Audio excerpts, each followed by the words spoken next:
시간이 되었으므로 2022년 3월 6일 주일 예배를 주님께 올려드리도록 하겠습니다. 다같이 묵도하심으로 예배를 시작하도록 하겠습니다. 다같이 묵도하시겠습니다. 하나님은 영이시니 예배하는 자가 영과 진리로 예배할지니라. 사랑과 은혜가 많으신 하나님 아버지 감사합니다. 우리 사랑하는 보금자리 교회 형제자매들 모여서 오늘도 주님 앞에 예배합니다. 주님 이 시간 이 자리 가운데 좌정하셔서 우리 예배를 받아주시고 하늘 문을 여시사 하늘의 놀라운 은혜를 우리 각 사람의 심령 가운데에 충만하게 부어 주시옵소서. 주님 이제 예배를 시작하는 시간입니다. 마치는 시간까지 함께 하시고 은혜 베풀어 주시기 원하오며 예수 그리스도 이름 받들어 기도 올려드립니다. 아멘. 찬송가 1장 찬송 드리겠습니다.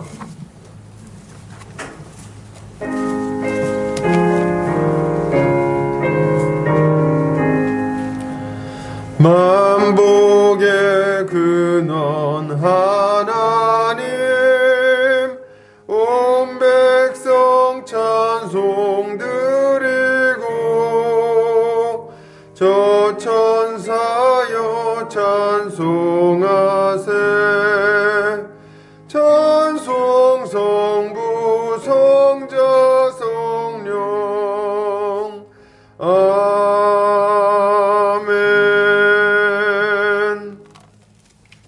다같이 사도신경으로 우리의 신앙을 고백하겠습니다. 성경 맨 앞 페이지를 참고하시면 되겠습니다. 다같이 고백합니다. 전능하사 천지를 만드신 하나님 아버지를 내가 믿사오며 그 외아들 우리 주 예수 그리스도를 믿사오니 이는 성령으로 잉태하사 동정녀 마리아에게 나시고 본디오 빌라도에게 고난을 받으사 십자가에 못 박혀 죽으시고 장사한 지 사흘 만에 죽은 자 가운데서 다시 살아나시며 하늘에 오르사 전능하신 하나님 우편에 앉아 계시다가 저리로서 산 자와 죽은 자를 심판하러 오시리라.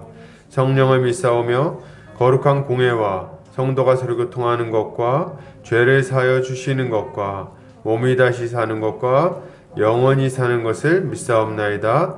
아멘. 이 시간 다같이 우리 주님이 가르쳐주신 기도하겠습니다. 하늘에 계신 우리 아버지여 이름이 거룩히 여김을 받으시오며 나라의 임하옵시며 뜻이 하늘에서 이룬 것 같이 땅에서도 이루어지이다. 오늘날 우리에게 일용할 양식을 주옵시고 우리가 우리에게 죄지은 자를 사하여 준 것 같이 우리 죄를 사하여 주옵시고 우리를 시험에 들게 하지 마옵시고 다만 악에서 구하옵소서.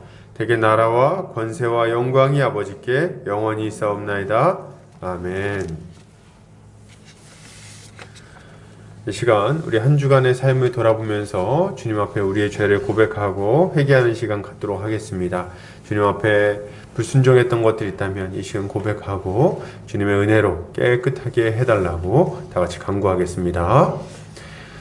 사랑해 주님 감사합니다. 오늘 이 아침에도 주님 앞에 예배하고자 나왔습니다. 주님 한 주간의 우리 삶을 돌아보며 우리에게 있는 모든 죄를 다시금 깨끗이 씻김 받기를 원합니다. 주님께 불순종했던 것들 주님 말씀을 듣고도 분명히 알았음에도 불구하고 내 자신의 유익을 위해서 내 자신의 성공을 위해서 내 자신의 편안함을 위해서 주님 말씀을 어겼던 것들 주님 앞에 솔직히 고백합니다. 하나님을 사랑하고 이웃을 사랑하며 주님의 뜻대로 살기 위하여 최선을 다해서 노력했어야 됨에도 불구하고 여전히 옛사람을 따라서 옛사람의 욕심을 따라서 이러저러한 죄를 짓고 또 한 주간 살았음을 주님 앞에 고백합니다. 주님 모든 죄를 이 시간 예수 그리스도 십자가 앞에 내려놓사오니 주님 그 십자가 보혈의 능력으로 우리의 죄를 씻어주셔서 다시금 정결하고 의로운 하나님의 백성으로 다시금 온전한 모습으로 세워지게 하여 주시옵소서. 주님 우리의 죄를 용서해 주시기를 원합니다. 보혈의 능력을 의지합니다. 주여 함께하여 주시옵소서. 예수 그리스도 십자가 보혈의 능력이 우리를 모든 죄에서 완전히 깨끗하게 씻어주심을 믿습니다. 감사드리며 예수 그리스도 이름 받들어 기도 올려드립니다. 아멘. 찬송가 70장 찬송 드리겠습니다. 찬송가 70장입니다.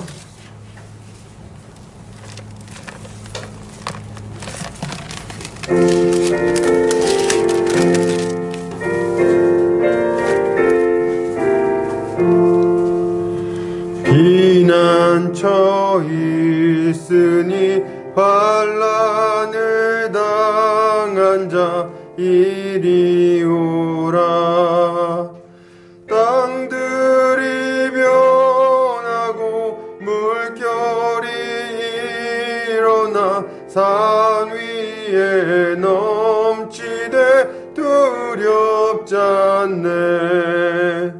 이방이 떠들고 나라들 모여서 진동하나.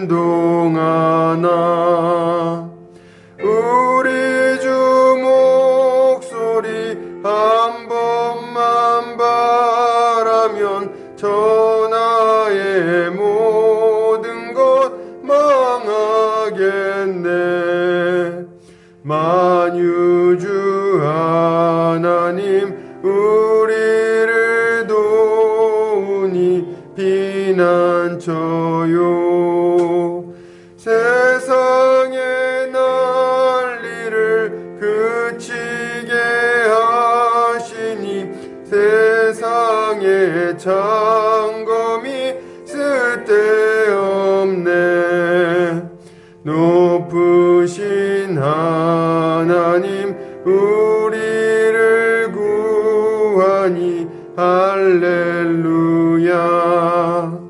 괴로움이 심하고 환난이 극하나 피난처 되시는 주 하나님. 아멘. 이 시간 우리를 대표해서 김옥주 성도님 나오셔서 기도해 주시겠습니다.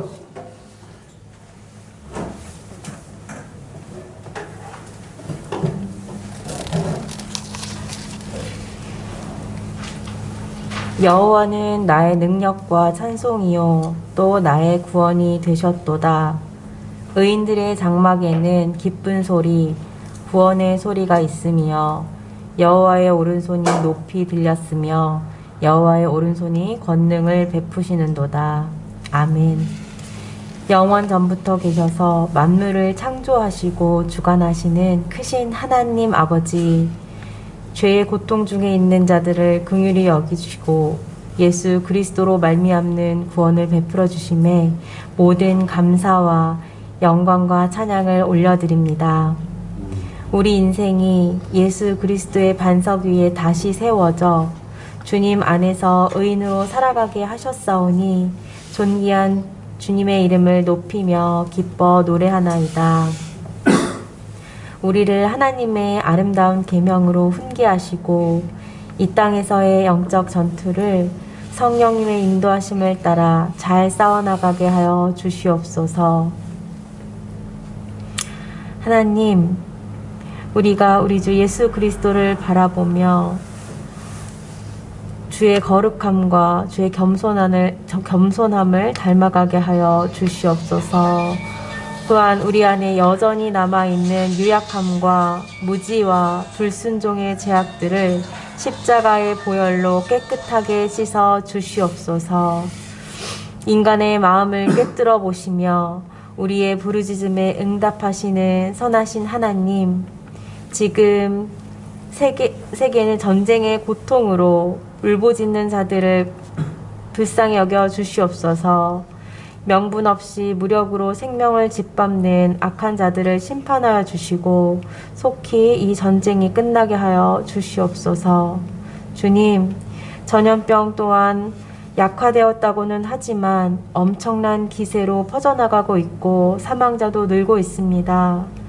우리를 괴롭히는 이 코로나 시대가 속히 종식되게 하옵시고 또한 현재 병중에 있는 환우들을 특별히 돌보셔서 이 바이러스를 잘 극복하고 건강을 빨리 회복할 수 있도록 주여 힘을 주시옵소서.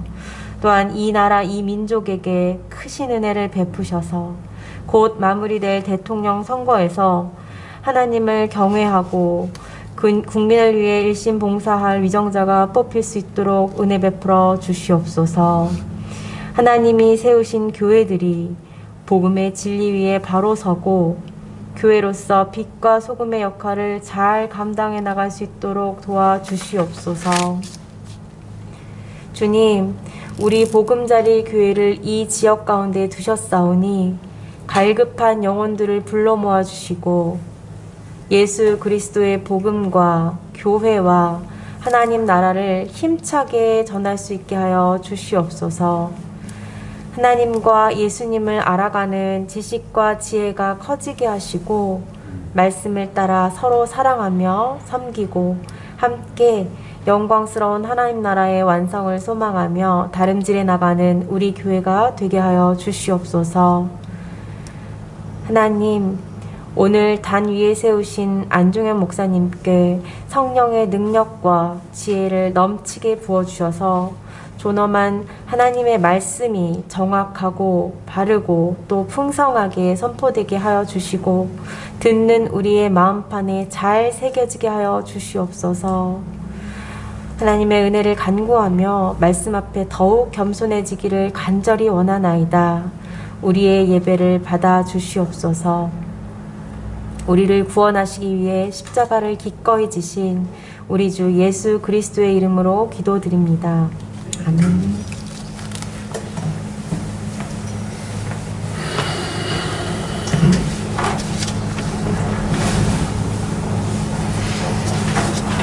이 시간 요리문답하는 시간 갖겠습니다. 주보 오른쪽 면을 참고하시면 되겠습니다. 제가 질문하고 함께 답변하겠습니다. 20질문. 하나님의 섭리란 무엇입니까? 섭리란 하나님께서 항상 지니고 계신 전능하신 능력으로서 하나님께서는 그것으로 하늘과 땅과 모든 만물을 붙드시고 다스리십니다. 따라서 꽃잎과 풀잎, 비와 가뭄, 풍년과 흉년, 양식과 음료, 건강과 질병, 번영과 궁핍이 모든 것들이 사실상 우연히 다가오는 것이 아니라 그의 자애로운 손길로부터 오는 것입니다. 28문. 하나님의 창조와 섭리를 알므로써 얻는 유익은 무엇입니까? 범사에 감사하게 되고 역경에 처할 때는 인내하게 되며 장차 아무것도 우리를 당신의 사랑에서 떼어놓을 수 없게 하시는 신실하신 하나님 아버지께 대한 큰 확신을 갖게 됩니다. 만물이 온전히 그의 것이기에 그의 뜻이 아니고서는 아무것도 움직이거나 움직여지지 않는 것입니다. 아멘. 교회 소식 보겠습니다. 복음자리교회 오신 성도님들 환영합니다. 주님 안에서 함께 자라가기를 소망합니다. 오랜만에 교회에서 보는 분들이 좀 있습니다. 일단 코로나 때문에 오랫동안 못 봤던 우리 지체들 좀 환영하고요. 그리고 오랜만에 또 우리 누굽니까? 박성민 성도님 가정이 방문했어요. 박수로 환영하도록 하겠습니다. 자, 점심 식사 이후에 에베소서 GBS가 진행됩니다. 은혜가 충만한 시간이 되도록 기도 부탁드립니다. 그리고 지금 우리 성도님들 중에 몸이 좀 이렇게 아픈 성도님들 좀 있습니다. 빨리 회복될 수 있도록 기도해 주시면 감사하겠습니다. 말씀선교센터와 한책의 사람들, 말씀운동연합과 누룩운동, 숙명여대 시카 모임 가운데 많은 열매가 맺혀지도록 기도해 주시면 감사하겠습니다. 우리 말씀 보도록 하겠습니다. 에베소서 6장입니다. 에베소서 6장 5절부터 9절까지의 말씀입니다. 에베소서 6장 5절에서 9절 말씀입니다. 제가 봉독해 올리겠습니다. 종들아 두려워하고 떨며 성실한 마음으로 육체의 상전에게 순종하기를 그리스도께 하듯 하라. 눈가림만 하여 사람을 기쁘게 하는 자처럼 하지 말고 그리스도의 종들처럼 마음으로 하나님의 뜻을 행하고 기쁜 마음으로 섬기기를 주께 하듯 하고 사람들에게 하듯 하지 말라.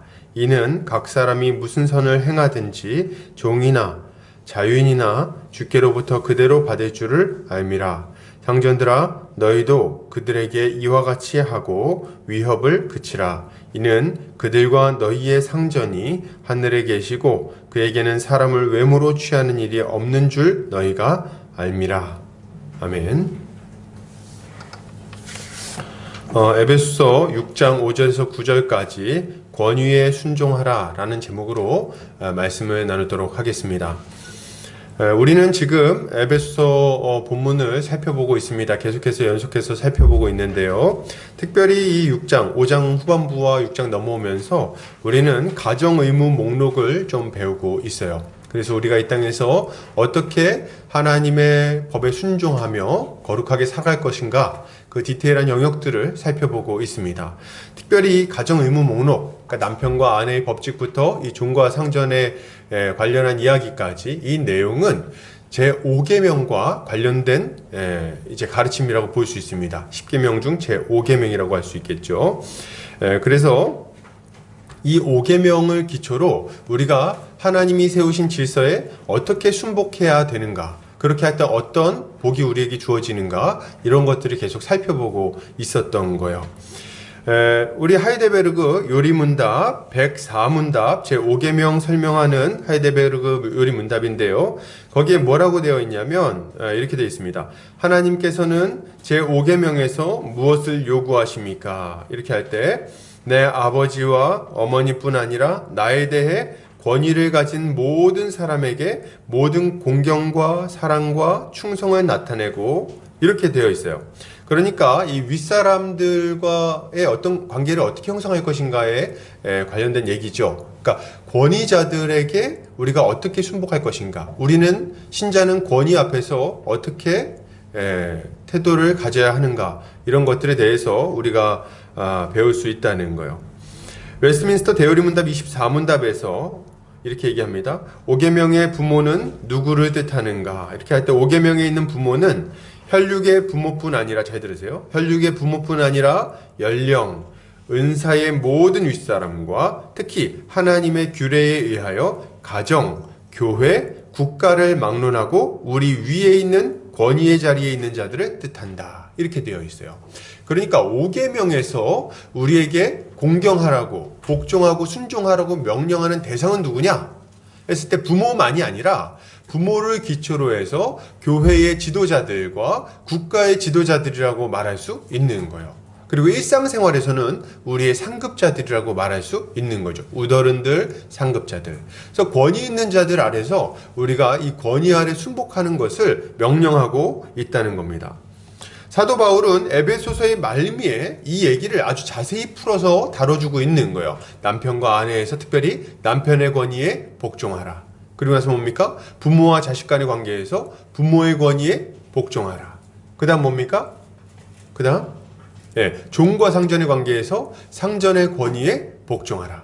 그래서 이 5계명을 기초로 이 5장 후반부와 6장 전반부가 다뤄지고 있다는 것을 우리가 알 수 있는 거죠.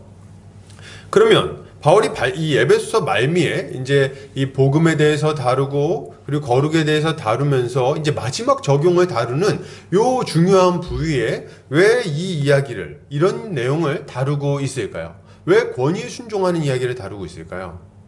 그 이유는 권위에 순종하는 것이 우리가 하나님 앞에 거룩한 삶을 살아가고 하나님이 허락하신 복을 누리는 데 있어서 굉장히 중요한 문제이기 때문에 그렇습니다. 우리가 권위에 복종한다는 것은 하나님이 세우신 질서 안에서 살아간다는 것을 의미해요. 그런데 이 권위에 복종하지 않는 순간 이 질서는 무너지게 되고 무질서함 가운데 각자 제 소견에 옳은 대로 사사기 시대의 이 사람들처럼 살아갈 수밖에 없는 것입니다. 그렇기 때문에 하나님은 이 권위에 순종하는 문제를 굉장히 중요하게 다루고 있는 거예요. 굉장히 중요한 문제라는 거예요.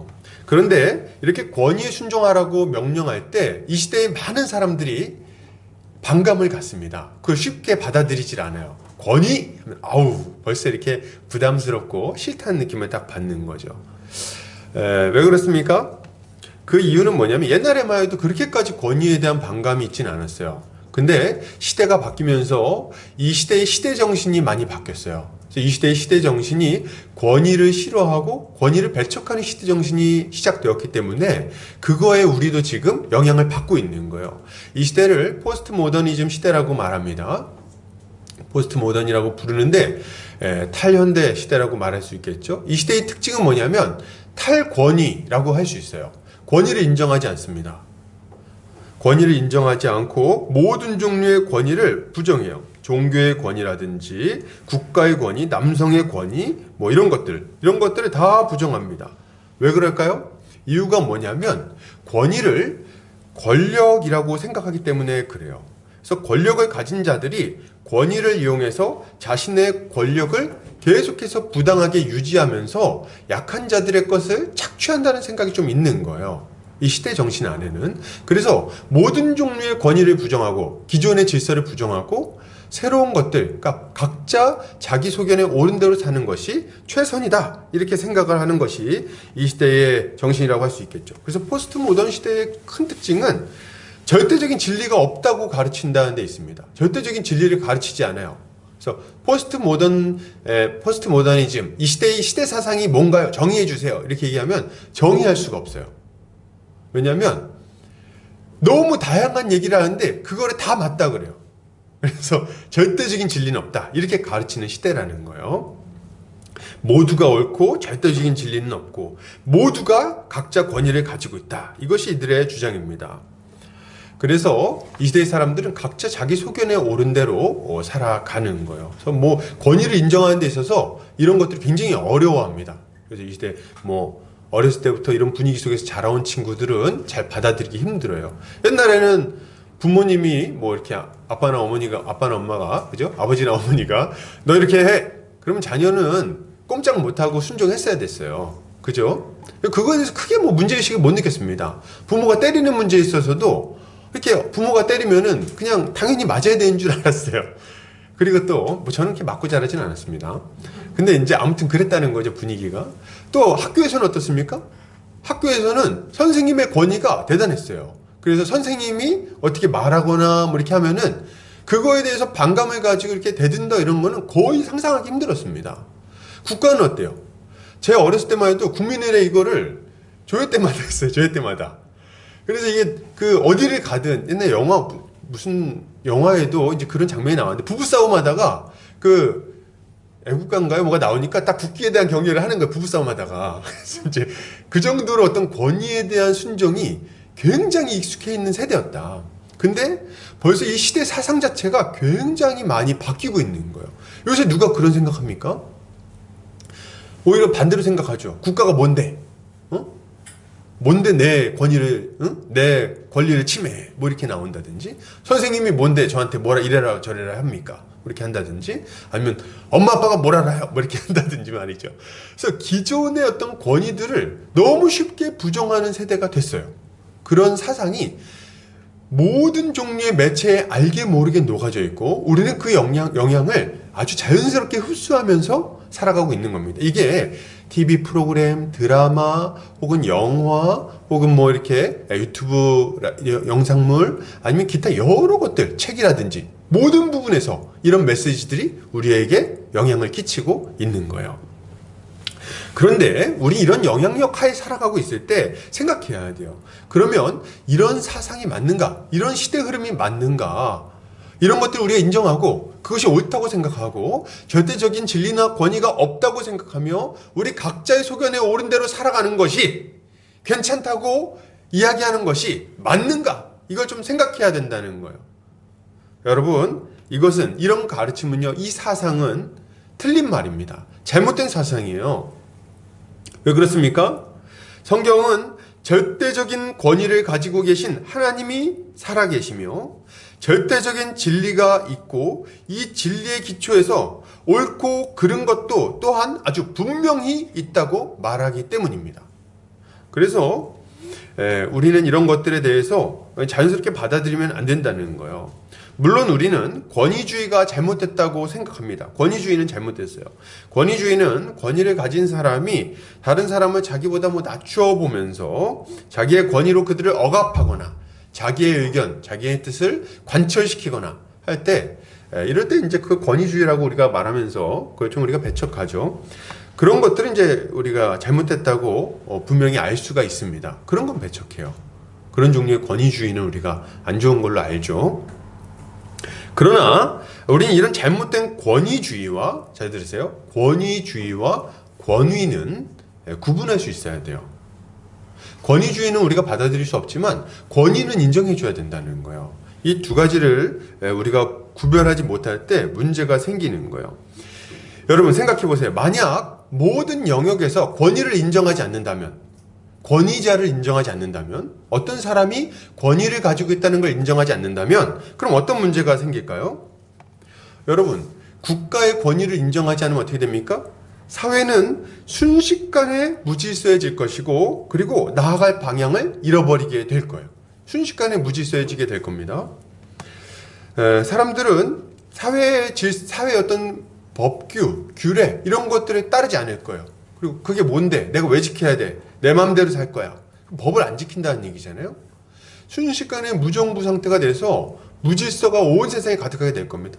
여러분, 이제 대선 때가 돼서 오늘 이제 요 얘기도 잠깐 하긴 할 건데, 여러분, 국가에 대해서 우리가 나라에 대해서 굉장히 욕을 많이 하잖아요. 그래서 뭐, 아유, 이놈의 나라, 헬조선, 뭐 이렇게 하면서 막 이렇게 욕을 많이 하고 하는데, 여러분, 그래도 국가가 없는 것보단 낫습니다. 여러분, 그건 너무 분명해요. 무정부 상태가 되면은 우리가 경험할 수 있는 최악의 상태가 된다고 보시면 돼요. 아무리 나쁜 정권이라도 정권이 있는 게 나아요. 국가가 없으면 우리는 어떠한 종류의 질서도 가질 수 없게 됩니다. 그래서 무정부보다는 악한 정부라도 정부가 있는 게 오히려 낫다는 거예요. 그래서 이런 것들 좀 생각해 봐야 돼요. 국가의 권위를 만약 사람들이 인정하지 않는다면 사회 질서가 무너지게 될 것이고, 좋은 것들은 전수되지 못하게 될 거예요. 그리고 힘을 모아서 같이 한 방향으로 나아가지도 못하게 되겠죠. 왜냐하면 각자 자기 의견이 있으니까 힘을 모아서 뭔가를 할 수가 없는 거예요. 그래서 이런 종류의 여러 어려움들이 생기게 된다는 겁니다. 개개인의 삶이 보호받지도 못하게 되겠죠. 왜냐면 그걸 절대적인 권위를 가지고 통제하고 조율하는 그런 존재가 없어지는 거니까 그냥 각자 막 그냥 원하는 대로 살아가는 거예요. 그래서 제가 가진 게 좋아 보이는데 내놔. 보니까 이제 나보다 힘이 약해. 그럼 막 뺏어버리는 거예요. 근데 걔가 나보다 힘이 세. 그럼 내 걸 뺏기고. 뭐 이런 종류의 세상이 돼버린다는 거예요. 그래서 안 된다.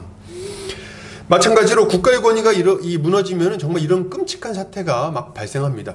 제가 이걸 그냥 하는 말이 아니에요. 아프리카라든지 뭐 내전 상태에 빠진 어떤 국가들의 상태나 상황을 한번 보세요. 그러면은 정말 무지막지한 일들이 일어납니다. 뭐 미국에서 뭐 이렇게 폭동이 일어나서 무정부 상태가 딱 되는 순간들이 있었어요. 역사 가운데. 그때 이러한 일들을 보세요. 가게는 다 문 닫고요. 모든 가게가 약탈당해요. 그리고 거기 사람들이 막 총 맞아 죽고 온갖 종류의 범죄가 막 일어납니다. 그걸 생각해보면 국가의 권위가 없어질 때 얼마나 위험한 상태가 되는지를 우린 금방 알 수가 있는 거예요. 교회의 권위가 무너지면 어떻습니까? 우리가 공히 하나님께서 세상을 세 가지 영역 정도로 나눠서 이렇게 다스리신다고 보는데, 첫째는 가정, 둘째는 교회, 셋째는 뭡니까? 국가예요. 근데 이 권위가 굉장히 중요해요. 이 세 가지 그룹에서. 근데 교회의 권위가 무너지면 어떻게 될까요? 교회에서 목사의 권위가 무너지면 어떻게 될 것 같아요? 목사와 장로의 권위가 무너지면. 지금 많이 무너졌다고 저는 생각하는데요. 그러면요, 교회는 순식간에 무질서한 상태로 딱 바뀌어버리게 됩니다. 극도의 혼돈이, 극도의 혼란 상태가 교회 가운데 들어오게 되는 거예요. 무슨 말이에요? 앞에서 목사가 설교하는데 그 설교가 영향력을 발휘하지 못합니다. 그리고 하나님의 말씀을 네가 뭔데 너만 하나님 말씀 알아? 나도 알아.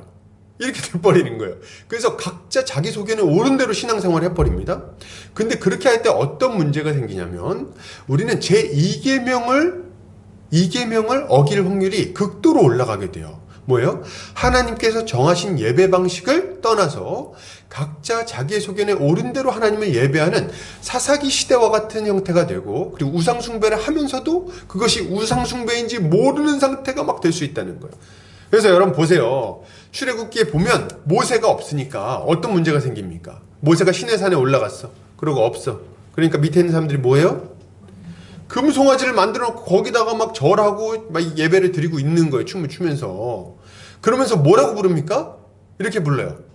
이는 너희를 애굽에서 건져 올린 너희 하나님 여호와다. 이렇게 부르면서 금송아지 숭배를 합니다. 근데 이게 하나님이 세우신 건강한 목사의 권위가 딱 교회 안에서 없어질 때 이런 형태의 신앙 형태가 이 교회 안에 급속도로 퍼지게 돼 있어요. 그래서 각자 자기 속에는 옳은 대로 하나님을 예배하고 신앙생활을 하게 되는 거죠. 종교 행위를 하고. 그리고 당연히 그렇게 되면 사명도 감당하지 못하게 될 것이고 죄가 창궐하게 되겠죠. 그래서 누가 막 죄를 짓는데 누가 이렇게 목사 가서 얘기를 하죠. 목사나 장로가 형제님, 자매님 이거 죄입니다. 왜 그렇게 합니까? 얘기하면 당신이 뭔데? 내 인생에 왜 간섭합니까? 이렇게 나와버리는 거예요. 그러면은 죄가 막 교회 안에 급속도로 퍼질 때 그 제어할 도리가 있습니까? 없습니까? 제어할 방법이 전혀 없어져 버리는 거예요. 그래서 이 교회의 권위가 무너지면 그렇다. 가정은 어떻습니까? 가정의 권위가 무너지면 남편의 권위를 인정하지 않으면 어떻게 되겠어요? 남편의 권위를 인정하지 않으면 남편의 권위를 인정하지 않으면 계속 다툼이 있는 거예요, 여러분. 그러면 이걸 알아야 돼요. 남편의 권위를 인정하지 않으면 각자 자기 의견을 막 제시하겠죠. 남편과 아내가 자기 의견을 막 제시하고 그러면서 그냥 막 계속 다툼이 일어나게 되는 거예요. 그리고 사람이 이렇게 잘 안 물러납니다. 자기 의견 잘 굽히지 않아요. 둘 다 동일하게 계속 이렇게 의견을 막 그냥 얘기하는데 권위자가 없으니까 다툼이 멈추질 않는 거예요. 권위자가 있어야지 딱 결정을 내리고 그만 이렇게 할 수가 있는데 가정 안에 권위가 없으면 이런 기준점이 없어져 버려요. 그러면 그 가정 안에는 사안마다 부딪히고 사안마다 계속해서 문제가 생기게 되는 거예요. 그리고 다투면서 어떤 문제가 생기면 자 보세요. 이게 지금 잔소리하는 것처럼 바뀌면 안 되는데 잘 들으세요. 가정 안에서도 이 권위가 너무 중요한 문제인 게 만약에 남편과 아내가 이렇게 둘 다 권위가 없어. 그래서 막 이렇게 서로 의견을 막 제시하다가 목소리 큰 사람이 이겨서 딱 자기 의견을 관철시켰어. 그럼 어떻게 돼요? 그럼 어떻게 되냐면 그러면 그것대로 좋은 거 아닙니까? 아니에요. 그렇게 되면은 각자 둘 다 권위를 인정하지 않는 상태에서 뭔가 결정이 된 거잖아. 내가 밀려가지고. 그럼 미워집니다. 그리고 불평과 불만이 생기는 거예요. 다음번에 어떻게 됩니까? 내 의견을 관철시키고 싶어지는 거예요. 그래서 이 다툼이 더 커지고 더 왜곡이 심화되고 그러면서 가정이 평온해질 수가 없어요. 그래서 권위가 없는 것 자체가 얼마나 그 공동체 안에 큰 문제를 일으키는지를 여러분 알아야 된다는 거예요. 권위를 인정하지 않을 때 질서가 무너지고 혼란이 찾아옵니다. 다툼이 생겨나고 미움이 찾아와요. 그러므로 우리는 이 권위를 인정하는 문제가 아주 중요하다는 것을 알아야 되는 거예요. 우리는 권위 없는 세상이 막 좋을 거라고 생각합니다. 와, 나를 제약하는 게 하나도 없구나. 아니요. 권위가 없어지는 순간 우리는 극도의 공포감을 느낄 수밖에 없어요. 아무것도 날 제어할 수 없다는 그런 두려움이죠. 어디까지 가야 될지도 모르고 그런 것들이 우리에게 굉장히 혼란을 가져다 줄 거라는 거예요. 그렇기 때문에 하나님은 우리에게 권위를 주시고 권위자를 세우시고 그것을 통해 세상이 질서 있게 유지되도록 하셨습니다. 자, 하나님은 권위를 세우시고 그걸 통해서 세상을 유지하신다는 거예요. 여러분, 아담을 보면 하나님이 권위를 주신 이유를 알 수가 있어요. 아담이 이제 최초의 권위자잖아요. 그죠? 아담이 권위자예요. 남편으로서 권위자고, 그죠? 지도자로서도 권위자예요. 근데 아담이 어떤 일을 했는가 할 때, 아담이 왜 권위자인가 보면 다른 성경에 보면 뭐라고 말하냐면, 아담이 하와보다 먼저 창조되었기 때문이다. 이렇게 디모데전서에 보면 나오거든요. 그러니까 먼저 창조돼서 권위를 갖게 된 거예요. 근데 남편과 아내 얘기를 하면서, 남자와 아내 여자의 얘기를 하면서 그 얘기를 하거든요. 근데 아니 먼저 태어난 게 뭐 그렇게 대수라고 우리 생각할 수 있잖아요. 근데 이 권위를 남자에게 딱 주시면서 남자에게 맡긴 일이 있는 거예요. 권위자가 할 일이 있어요. 그게 뭡니까? 하나님의 명령을 누가 들었어요?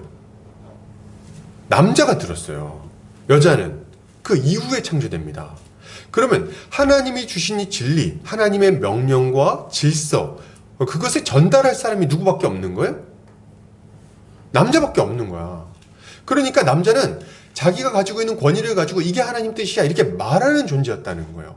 그리고 동시에 어떻습니까?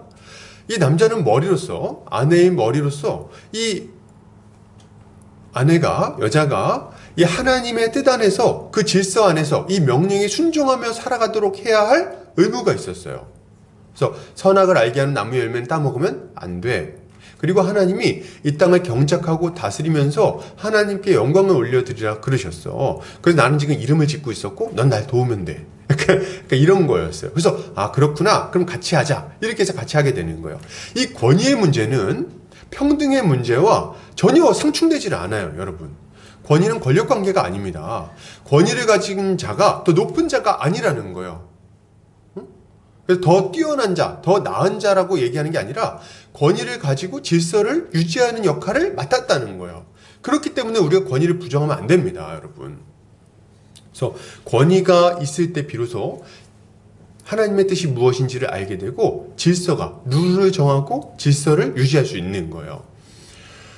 그래서 권위에 대해서 이렇게 생각해 볼 때 저는 그런 생각을 해봤어요. 어떻게 이렇게 권위, 어떤 걸 권위라고 할 수 있을까? 저는 좀 이 생각이 딱 들었는데, 여러분 옛날에 그 체육 같은 거 하면 학교에서 체육 같은 거 하잖아요. 체육 활동. 그때 보면 항상 선생님이 합니다. 이렇게 줄 세우잖아요. 그때 어떻게 해요? 야, 가운데 너 기준 이렇게 한단 말이에요. 그럼 기준 딱 이 지목당한 사람이 어떻게 합니까? 기준 이렇게 해요.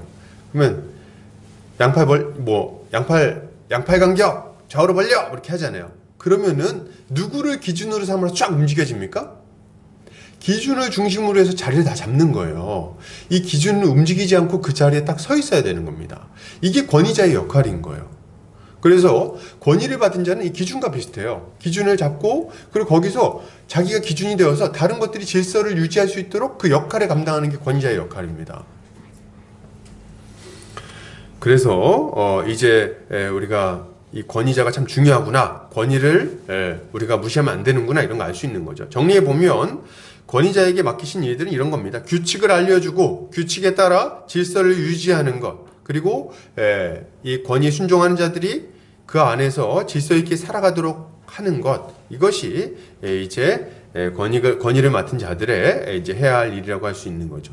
그리고 이러한 하나님의 뜻을 잘 반영한 것이 뭡니까? 바로 제5계명이라고 할 수 있는 거예요.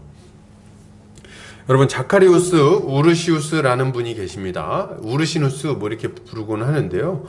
이 우르시누스는 이제 1563년도에 하이델베르크 요리문답을 작성하신 두 분 중에 한 분이세요. 그러니까 우리 이제 오늘 성경 여기 주보에 있는 요리문답 읽었죠? 요걸 작성한 두 분 중에 한 분입니까? 굉장히 훌륭한 분이에요. 굉장히 좋은 분이다. 이 요리문답을 참 잘 쓰고 이거 잘 정리하고 그리고 더 설명을 막 책에다가 이제 더 해놨는데, 이제 5계명에 대해서 이렇게 좀 의도와 목적을 기록하고 있습니다. 제 5계명의 의도와 목적은 하나님께서 아랫사람들과 윗사람들 간에 상호 의무를 지정하신 시민 질서의 보전이다, 이렇게 말하고 있어요. 그러니까 시민 질서가 보존되도록 하기 위해서 5계명을 주셨다, 이렇게 얘기를 하고 있는 거예요. 사회 질서를 두시기 위함이다. 윗사람은 다른 사람들을 다스리고 보호하도록 그들 위에 두신 자다.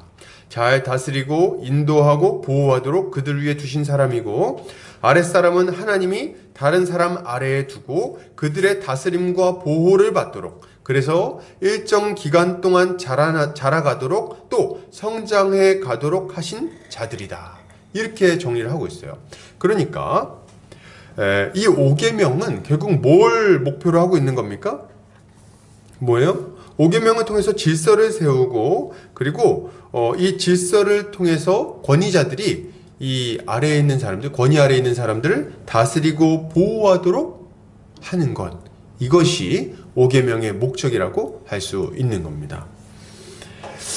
자, 이런 계명의 목적을 생각하면서 우리 이 가정의무 목록을 전체적으로 다시 한번 좀 살펴봤으면 좋겠어요. 이제 요 내용 이제 마무리하는, 오늘까지 해서 이게 마무리가 되거든요. 요거 좀 살펴봤으면 좋겠어요. 일단 먼저 다시 한번 보는데 기억을 살려보세요. 먼저 가정에서 하나님은 누구에게 권위 주셨습니까? 남편에게 권위를 주셨어요. 그래서 남편이 권위를 가지고 가정을 세워나가야 되는데요. 남편이 기준이에요. 남편이 이제 그 하나님의 뜻대로 가정을 잘 세워나가야 된다는 거예요. 남편은 어떤 일을 해야 됩니까? 일단 남편은 하나님의 뜻을 잘 가르쳐야 돼요. 그리고 아내가 이 하나님의 뜻 안에서 질서 있게 살아갈 수 있도록 지도해야 됩니다. 그래서 아내를 온전하게 만드는 역할을 남편이 해야 되는 거예요. 아내가 말씀도 안 보고 방탕하게 죄 가운데 살아가면 어떻게 해야 됩니까? 말씀을 가르치고 절제시키고, 그리고 하나님의 뜻 안에서 살아갈 수 있도록 가르치고 절제시키고 지도해야 돼요. 요게 이제 남편이 해야 되는 일입니다. 온전해지도록 하는 거예요. 그리고 그러면서 자기가 가지고 있는 은사를 사용해서 가정을 잘 세워나가고 행복하게 살아갈 수 있도록 사랑으로 아내를 섬겨야 됩니다. 그리스도가 교회를 섬기듯이. 이게 남편이 해야 되는 일이에요. 그리고 가정의 머리로서 가정이 나아갈 방향을 제시하고 아내와 상의하며 중요한 일들을 결정하는 것을 이 남편이 하는 겁니다. 그래서 중요한 일들은 남편이 결정을 하는 거예요. 물론 결정하기 전까지는 같이 상의를 하고 같이 회의를 막 하겠죠. 얘기를 많이 하겠죠. 그리고 중대한 결정은 남편이 최종 결정을 하는 거예요. 이게 이제 그렇게 함으로써 가정의 질서가 이렇게 잡히게 되는 겁니다. 이때 아내는 어떻게 해야 될까요? 아내는 남편의 돕는 배필로서 그 권위를 인정하고 함께 그를 돕고 의논하고 결정된 일에 대해서는 순종해야 되겠어요. 이게 이제 아내가 하는 일입니다. 그래서 남편이 결정을 잘할 수 있도록 돕는 것도 아내의 중요한 일인 거예요. 가정의 대수사에 대해서 잘 결정할 수 있도록 돕는 것도. 그리고 이제 뭐 이런 것들을 뭐 디테일하게 여러 가지 것들 얘기할 수 있겠죠. 그래서 하나님을 섬기고 이웃을 섬기는 일을 최대한 잘할 수 있도록 남편은 가정을 돌봐야 됩니다. 가정이 하나님 섬기고 이웃을 섬기고 하는 일을 우리 가정이 잘할 수 있도록 결정하고 다 해야 된다는 거예요. 그리고 뭐 이런 중요한 일들 결정할 때, 뭐 이사 같은 거 결정할 때 어떻게 해야 됩니까? 이사 같은 거 결정할 때도 아내가 요청할 수 있겠죠. 우리 지금 집이 너무 좁은데 빨리 이사 가자. 그러면 이제 남편은 결정을 하는 거예요. 그래? 그러면 우리 잘 한번 알아보고 결정하자 해서 이사를 결정하죠. 결정할 때 이제 어떤 식으로 어떤 기준을 가지고 결정합니까? 하나님께 영광 돌리는 기준을 가지고, 그래서 교회에 가깝게 뭐 이런 거 있잖아요. 그래서 다 기준을 두고 결정. 이런 것들이 이제 중요한 거죠. 그리고 재정을 사용할 때, 가정에 있는 돈을 사용할 때 어떻게 사용할 것인가. 이런 것도 하나님과 이웃을 위해서, 하나님께 영광, 이웃을 사랑으로 섬기는 걸 위해서 결정을 하는 거예요. 이런 것들을 이제 가정 안에서는 남편을 중심으로 해서 이제 해나가야 되는 것이고요. 또한 가정에서 이제 또 하나의 권위가 있는데 뭡니까? 부모와 자식 간의 관계에서 부모에게 권위를 주셨어요. 부모에게 권위를 주셨다. 그래서 부모는 어떻게 해야 됩니까? 자녀에게 하나님의 뜻을 가르치고 자녀가 하나님의 뜻에 맞게 자라가도록 잘 지도하고 다스릴 필요가 있는 거예요. 잘 가르쳐야 돼요. 그리고 자녀들과 의논하면서 자녀들이 어떻게 이제 자신의 꿈을 펼쳐나갈 것인지 잘 듣고 지도하고 격려하고 지지해주는 이런 것들을 사랑으로 돌보고 이런 것들을 이제 부모가 해야 됩니다. 자녀는 어떻게 해야 됩니까? 이렇게 할 때 자녀는 부모에게 복종해야 돼요. 부모를 공경하고 부모에게 복종해야 됩니다. 그래서 부모의 양육 방침을 잘 따라야 되는 거예요. 그리고 본인의 여러 고민들, 걱정거리들, 그리고 본인의 어떤 진로와 관련된 여러 생각들, 이런 것들 부모와 공유하면서 그것들 그 의견을 잘 받아들여 가면서 잘 참고하면서 결정을 내려야 되는 거예요. 그때 이제 이런 말씀 좀 드리고 싶어요. 이제 어떤 분들 보면은, 어떤 우리 자녀분들 보면은 이런 것들이 부모와의 관계가 잘 안 돼 있는 바람에 이런 걸 잘 못하는 거예요. 대화하면서 그 다스림 안에서 지혜롭게 결정하는 것들을 잘 못하는 경우가 많아요. 그래서 이제 어떻게 해요? 중요한 문제인데 폭탄 선언을 하는 경우가 있어요. 폭탄 선언. 그래서 어느 날 갑자기 뭐 이렇게 아버지 저 결혼하겠습니다. 뭐 연애한다는 얘기도 못 들었는데 그래서 저 결혼하겠습니다. 누군데? 뭐 보니까 이제 뭐 정말 기가 막힌 상황이 막 있을 수 있는 거잖아요. 그럴 때 이제 그렇게 하는 거 안 된다. 폭탄 선언 안 된다. 미리부터 얘기를 하고 어느 정도 이제 맨 처음에 막 얘랑 연애할까요 말까 이런 거 좀 약간 너무 심하고, 그런 거 말고 연애가 어느 정도 진행되면서 진지한 만남이 시작되면 그거에 대해서 상의를 해야 돼요. 그렇게 하면서 조언을 구하고 뭐 시시콜콜하게 다 뭐 고에 맞출 필요는 없겠죠. 그러나 중요한 어떤 진행 상황들은 얘기를 해줘야 되는 겁니다. 그러면서 부모가 그래 지금쯤이면 이제 이 정도 진행됐겠구나 감을 잡게 해줘야 돼요. 자연스럽게 이런 것들이 이루어지도록 하는 게 옳습니다. 근데 어느 날 갑자기 뜬금없이 막 한 뭐 1년에 한 번씩 연락하다가 어머니 저 2월달에 결혼합니다.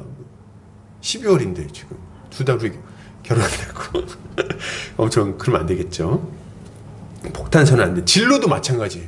진로도 이렇게 잘 멀쩡하게 잘 있다 갑자기 아버지 저 회사 그만뒀어요. 뭐 이렇게. 그러지 말라는 거지. 이런 폭탄 선언이 어디 있습니까? 갑자기 멀쩡하게 잘 다니다가 왜 갑자기 그만둬? 그래서 좀 이렇게 어려우면 회사 생활 어렵고 이러면은 상의를 하는 거예요. 이런저런 어려움들이 있다. 어떻게 하는 게 좋겠냐? 이직이 옳겠냐? 뭐 아버지 의견은 어떠세요? 이렇게 물어봐야 되는 거예요. 어머니 의견도 여쭤보고. 그래서 가정 안에서 돌발 상황이 발생하지 않도록 해야 됩니다. 이거는 결혼하고 난 다음에 이제 아내랑 상의를 하겠죠. 근데 그 전에는 부모랑 상의하면서 이런 것들을 해나가는 거예요.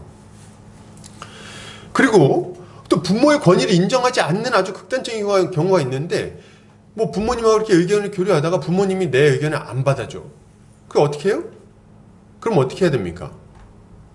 그러면 이렇게 부모님 말씀에 그때는 순종해야 돼요. 근데 자기 의견을 꺾고 근데 가출해버려. 가출. 갑자기 나가버리는 거야. 이게 뭐야? 이거 부모의 권위를 완전히 부정하는 행동입니다. 그러면 안 되는 거예요.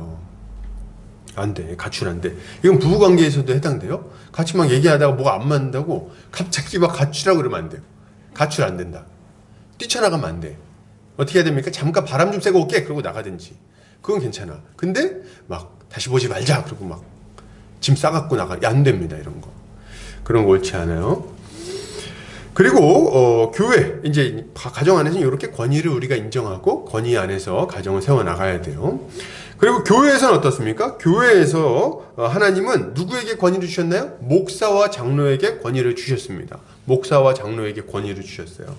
목사는 하나님의 뜻을 잘 가르치고 성도들이 그 뜻 안에서 질서 있게 살아가도록 지도하고 섬기는 일을 해야 됩니다. 이게 목사가 하는 일이에요. 그리고 교회가 나아갈 방향을 제시해야 되겠죠. 이때 성도들은 어떻게 해야 됩니까? 이때 성도들은 목사의 권위를 인정하고 순종하며 함께 교회를 잘 세워나가야 되겠어요. 그래서 목사의 지도를 받을 때 목사의 권위를 인정하고 순종해야 됩니다, 여러분. 아멘이십니까? 네, 아멘으로 받으세요. 목사 이렇게 가가지고 이제 지도를 하잖아요. 예를 들면 막 죄를 짓고 막 방탕하게 살아. 뭐 여러 가지 뭐 이제 예배 가운데 안 좋은 모습을 막 봤어. 혹은 뭐 이렇게 안 배우려고 그래. 뭐 이런 여러 가지 것들이 있어요. 이럴 때 이제 목사가 지도하잖아요. 죄를 지으면 그걸 왜 그렇게 합니까? 하지 마십시오. 이렇게 얘기할 것이고, 지금 이제 이런 면에서 부족한데 더 열심을 내십시오. 지도하기도 하고, 우리가 이제 이런 사명을 감당해야 되는데 헌신하시기 바랍니다. 뭐 이렇게 얘기하기도 하고, 여러 가지 지도가 있을 수 있잖아요. 이거는 신방을 통해서 이루어지기도 하고, 양육 가운데 이루어지기도 하고, 여러 가지 측면에서 설교를 통해서 이루어지기도 하고, 여러 가지 지도가 이루어져요. 교회 안에서. 그런데 막 이제 이런 지도를 받을 때 아멘으로 받고 잘 순종하면 문제가 없습니다. 무리한 걸 막 요구하지는 않잖아요, 보통. 일반적으로 아주 당연한 것들을 요구한단 말이에요. 기도 더 하세요. 뭐 이런 걸 요구하니까. 근데 그때 이거에 반발하면 안 되는 거예요. 예를 들면 어떤 죄에 대해서 그렇게 방탕하면 안 됩니다. 거짓말하면 안 됩니다. 이랬더니 목사님은 거짓말 안 합니까? 이렇게 이런 거 안 된다는 거예요. 목사님은 그럼 깨끗하세요? 막 이렇게 머리 크게 하면서 막 깨끗하세요? 막 이렇게 했대. 그때 막 이렇게 하면 안 된다는 이거는 딱 질서를 부정하는 거예요. 권위를 부정하는 거예요. 목사님 뭔데 제 삶에 이렇게 터치가 들어오십니까? 건드리지 마세요. 이렇게 한다든지. 그리고 여러분 이거 잘 아셔야 돼요. 결혼 문제에 있어서 이 성도의 인생에서 중요한 문제들 있잖아요. 결혼이라든지 이직이라든지 이런 거 할 때 목사와 상의하는 겁니다. 부모님과 상의하는 것처럼. 중요한 변곡점들에 대해서는 상의하고 뭐 다 이게 인가를 받으라는 게 아니에요. 근데 상의하고 잘 그 지혜롭게 결정할 수 있도록 해야 되는 겁니다. 근데 그런 거 없이 막 그렇게 하면 안 돼요. 그렇게 할 때 어떤 경우는 목회자가 볼 때 이건 분명히 문제가 생길 것들이 있어요. 그죠? 결혼 문제에 있어서도 그렇고 뭐 이렇게 문제가 생길 것들이 딱 눈에 보이는 것들이 있잖아요, 여러분. 그럴 때 그거 좀 잠깐 참고 조금 시간을 두고 결정합시다. 이렇게 제안할 수 있거든요. 특히나 결혼 문제에 있어서 이런 것들이 사실은 좀 비일비재하게 일어납니다. 자꾸 이렇게 교회 안에서 이제 형제들이 많이 없다 보니까 안 믿는 형제들을 많이 데리고 와요. 근데 그럴 때 이제 그러지 말고 일단 교회부터 데리고 오고 그러면 복음을 잘 듣게 하고 그러고 나서 이제 이야기를 진행하자. 이렇게 권면하는 경우가 그래서 제 주변에도 많이 있었어요. 근데 그렇게 권면하면은 이거를 좋게 받아들이는 경우가 정말 열에 한 명 없습니다. 거의 없어요. 이렇게 지도를 하면 어떻게 반응해요? 목사님 뭔데 제 인생에 간섭하세요? 거의 대부분이 이런 반응이에요. 내 인생의 중요한 결정을 목사의 권위 아래에서 결정하는 것을 못 견뎌합니다. 이건 문제가 있는 거예요. 그리고 여러분 뭘 이렇게 얘기할 때 이렇게 반응하지 마세요. 그건 목사님 생각이잖아요. 이렇게 얘기하지 마세요. 그럼 목사가 어떤 걸 권면할 때 취향을 가지고 얘기하지 않습니다. 왜 이렇게 빨간색을 많이 입지? 파란색 좀 입어? 뭐 이렇게 얘기하지 않는다는 거예요. 그건 취향 문제니까. 왜 이렇게 잠바를 많이 입는 거야? 나는 그런 것보다는 좀 이렇게, 응? 정장 스타일이 좋은데. 이렇게 얘기하면 그런 거 따를 필요는 없겠죠. 그런 거 말고, 옳고 그름의 문제에 있어서 어떤 것들에 대해서 조언할 때, 그것은 목사의 견해가 아닙니다. 그리고 목사님 견해고 내 견해는 따로 있어요. 이렇게 반응하면 권위를 불순종하는 거예요. 그렇게 하면 안 돼. 그때는 순종해야 되는 거예요. 그래서 네, 알겠습니다. 바꾸겠습니다. 이렇게 하는 게 맞는 거예요. 잘못된 걸 지적하면 회개하고 돌이키고, 그리고 더 열심을 내야 되는 부분을 제시하면 열심히 해야 되고, 아주 자연스럽게 해나가야 되는 겁니다. 이게 교회 안에서 권위를 인정하며 살아가는 모습인 거예요. 그럼 국가에서는 어떻습니까? 국가에서는 하나님께서 지도자들에게 권위를 주셨어요. 국가 지도자들에게. 국가 지도자들 우리가 막 너무 무섭게 여기고 이름 막 불러가면서 막 욕하고 그러죠. 아유 그 인간 뭐 이렇게 해가면서 막 욕하고 그러는데, 없는 데서는 뭐 나라님 욕도 한다고. 근데 여러분, 지도자들이 맡은 역할이 있어요. 모든 국민들이 규칙 안에서 자유롭게 살아갈 수 있도록 다스려야 되고, 국가가 나아갈 방향을 잘 정해서 국가가 그 방향으로 잘 나아갈 수 있도록, 그래서 모든 구성원들이 복을 누리되 평안하게 살아갈 수 있도록 그들을 다스리는 역할이 지도자에게 있습니다. 굉장히 중요한 거예요. 그래서 국민들은 지도자를 신뢰하면서 그 통치에 순종해야 됩니다. 어떻게 순종해야 됩니까? 어떻게 순종하냐면 본인들에게 맡겨진 책임과 의무를 다해야 돼요. 국민의 책임과 의무를 다해야 됩니다. 그래서 국방의 의무를 다하고 납세의 의무 이런 걸 다해야 돼요. 그리고 국가의 법을 지키면서 살아가야 됩니다. 이게 권위 아래 순종하는 모습이에요. 그리고 여러분, 이렇게 얘기할 때 국가에 대해서 막 불만이 있고 이럴 수 있어요. 근데 그렇게 할 때 불법적으로 이 불만을 표현하면 안 됩니다. 무슨 말이냐면 합법적인 절차를 거쳐서 이런 불만을 해결해 나가야 된다는 거예요. 민원을 넣는다든지 아니면 뭐 법에 호소한다든지 뭐 이런 것들이 있을 수 있잖아요. 이런 방법을 취해야 되고, 아니면 뭐 이렇게 집회 결사의 자유가 우린 보장되니까 그런 걸 통해서 이렇게 표현을 한다든지 그런 걸 할 수 있습니다. 그런데 이런 건 안 돼요. 테러 안 돼. 화염병 던지고 막, 응? 그래서 막 시청에 가가지고 시청에서 막 거기다가 막, 응? 막 가스통 가져다가 막 불 뿜고 막 이런 거 안 됩니다. 그런 거 안 된다 이거예요. 그래서 막 몽둥이 들고 가가지고 막 정경 막 끌려온 애들 정경 때리고 막 안 돼요. 그런 거 안 돼. 폭행 이런 거 안 됩니다. 정당하게 이 권리를 행사를 해야 되는 거예요. 그런 식으로 그리고 최고의 그 불만 해소 방법은 뭡니까? 불평 해소 방법은 투표예요, 투표. 이렇게 해서 이 문제를 해결해 나가는 거예요. 정당한 절차를 통해서. 그렇게 우리는 이 질서 아래, 우리가 권위 아래 순복하며 살아가야 되는 겁니다. 하나님은 이렇게 권위를 세우셔서 사람들이 질서 가운데 평안하게 살아가도록 만드셨어요.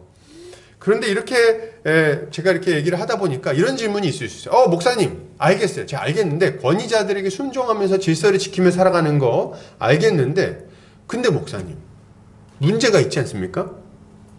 무슨 문제 말씀이시죠? 만약에 권위자들이 이상하면 어떡해요? 권위를 맡은 자들이 나쁜 사람들이면 어떡합니까?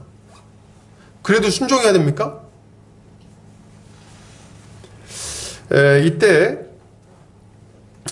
참 자연스러운 의문이라는 생각이 저도 들어요. 왜냐하면 권위를 가진 사람들이 다 좋을 거라는 보장이 없기 때문에 그렇습니다. 뭐 남편이 좋은 남편이라는 보장이 없고, 부모가 좋은 부모라는 보장이 없고, 교회 목사가 좋은 목사라는 보장이 없고, 그리고 국가의 지도자가 좋은 지도자라는 보장이 없어요. 그죠? 아닐 수 있잖아. 그러면 어떻게 해야 돼요? 그럼 어떻게 해야 됩니까? 이에 대한 답은요, 여러분, 이에 대한 성경의 답은 1차적으로 복종해야 된다요. 그럼에도 불구하고 그 권위를 인정하고 복종해야 된다. 이게 성경의 가르침입니다. 그리고 일단 1차적으로 복종해야 되고, 적절한 절차를 통해서 문제를 해결하기 위해 애써야 됩니다. 예를 들어서 남편이 막 너무 이상해. 그럼 어떻게 해야 됩니까? 다 권위주의적이고 막 지 멋대로 하려고 그래. 그럼 어떻게 해야 됩니까? 날 상처 줘. 그때는 남편하고 대화를 통해서 혹은 여러 가지 이제 방식을 통해서 여러 가지 대안을 강구해야 되겠죠. 여러 가지 합법적인 방식을 통해서 이 문제를 해결하려고 애를 써야 돼요. 대화를 많이 해야 되겠죠. 일단은 당신이 그렇게 얘기하거나 그렇게 행동하는 건 내가 너무 고통스럽다 뭐 이렇게 얘기를 해준다든지, 그리고 같이 바꿔가보자 애를 쓴다든지 여러 가지 방안을 사용해야겠죠. 부모가 이상하면 어떻습니까? 부모가 막 너무 권위주의적이라서 부모와 자녀를 쥐잡듯이 잡아 맨날. 그래가지고 막 그냥 너 이거 했어 안 했어? 너 아주 죽었어 막 이렇게 이렇게 하면 어떡합니까? 그렇게 하면 자녀는 계속해서 노여하면서 이렇게 있지 말고 부모한테 얘기를 해야 돼요. 어떻게? 엄마 아빠 문제집이 너무 많아요. 이런 거 있잖아요. 너무 많아서 힘들어요. 적당히 줄여주세요. 이렇게 얘기를 한다든지. 엄마 아빠 나한테 그렇게 너무 이렇게 얘기하니까 나 너무 마음이 아파요. 날 너무 놀리지 마세요. 이렇게 얘기한다든지 말이죠. 뭐 혹은 제가 이렇게 뭐 결정할 때 그렇게 얘기하시면 제가 너무 힘이 빠집니다. 이렇게 얘기를 한다든지 해가면서 대화를 통해서 이 문제를 해결하는 방안이 1차적으로는 좀 있을 것 같아요. 그럼에도 불구하고 순종하는 기준을 유지하면서 이 일들을 해나가야 됩니다. 그리고 또 하나, 국가에 있어서는 어때요? 국가에 있어서도 마찬가지. 아까 말씀드린 것처럼 뭐 민원을 낸다든지 법에 호소한다든지 아니면 뭐 여러 절차들이 있잖아요. 뭐 집회 결사를 뭐 한다든지 아니면 뭐 투표로 심판한다든지 이런 여러 가지 것들이 있을 수 있어요. 이렇게 해서 문제를 해결할 수 있을 겁니다. 근데 그렇게 했는데도 문제가 해결 안 되면 어떡하죠, 목사님? 그럼 순종하세요. 어쩔 수 없어. 그땐 순종하세요. 그리고 순종할 때 하나님께서 우리의 상황을 아시고 이 불합리한 상황 속에서도 순종하는 우리의 모습을 보고 계시다는 것을 여러분 아셔야 돼요. 그리고 하나님께서 그에 대해서 적절하게 갚아주실 거라는 걸 여러분 믿으셔야 됩니다. 그리고 우리 순종하는 거예요, 여러분. 이런 걸 생각해 보면 우리가 한 가지를 더 생각해 볼 수 있는데, 그게 뭐냐면 권위자가 이렇게 중요하고 권위자가 정말 이상하면은 내 인생 정말 고통스러울 수 있겠구나, 이런 것들을 알면은 권위자를 잘 세우는 게 얼마나 중요한 일인지를 금방 알 수가 있습니다. 그죠? 맞습니까? 권위자를 잘 세워야 되는 거예요. 정말 안 좋은 권위자가 우리 위에 있다면 그 해악이 얼마나 크겠어요. 아주 고통스러운 나날들을 보낼 수밖에 없고 인생을 낭비할 수밖에 없습니다. 많은 영역에 있어서. 근데 이렇게 얘기할 때 뭐 이런 거 있잖아요. 이런 거 좀 생각하면서, 그래서 우리가 이제 좋은 권위자를 세우기 위해서 애쓸 필요가 있는 거예요. 근데 일단 우리가 어떻게 정할 수 없는 것들이 있죠. 이미 결혼하신 분들은 어떡하겠어요. 그죠? 남편의 권위를 순종하세요. 아유, 내가 진작 들었어야 되는데. 순종하세요. 자, 순종하셔야 됩니다. 그리고 바꿀 수 없는 것들, 특히 부모님은 어떻게 합니까? 부모를 우리가 바꿀 수가 없죠. 선택할 수가 없잖아요. 그럼 그냥 순복하셔야 돼요. 받아들이고 하나님이 주신 거니까 그냥 잘 순종하시면 됩니다. 그런데 우리가 선택할 수 있는 영역들이 있어요, 여러분. 그러니까 결혼 안 하신 분들이 이 중에 좀 많은데 잘 들으세요. 남편이 중요합니다. 남편이 권위자잖아요. 권위자로서 우리 가정을 세워나가야 돼요. 그러니까 남편을 잘 선택해야 돼. 하나님의 뜻을 잘 알고 책임감 있고 인격적인 사람을 만나야 됩니다. 완벽한 사람 말고 이런 방향으로 노력하고 애쓰는 사람들, 완성을 향해서 계속 자라가는 사람을 만나야 돼요. 얼굴 잘생긴 사람 말고 맨날 이렇게 어떤 형제를 원하니 그러면 키 180 이상의 얼굴은 장동건 뭐 이런 거 안 돼. 그러면 뭐 대기업 좀 다니고 그러면 좋겠어요. 뭐 이렇게. 그런 거 하지 말라 이거지.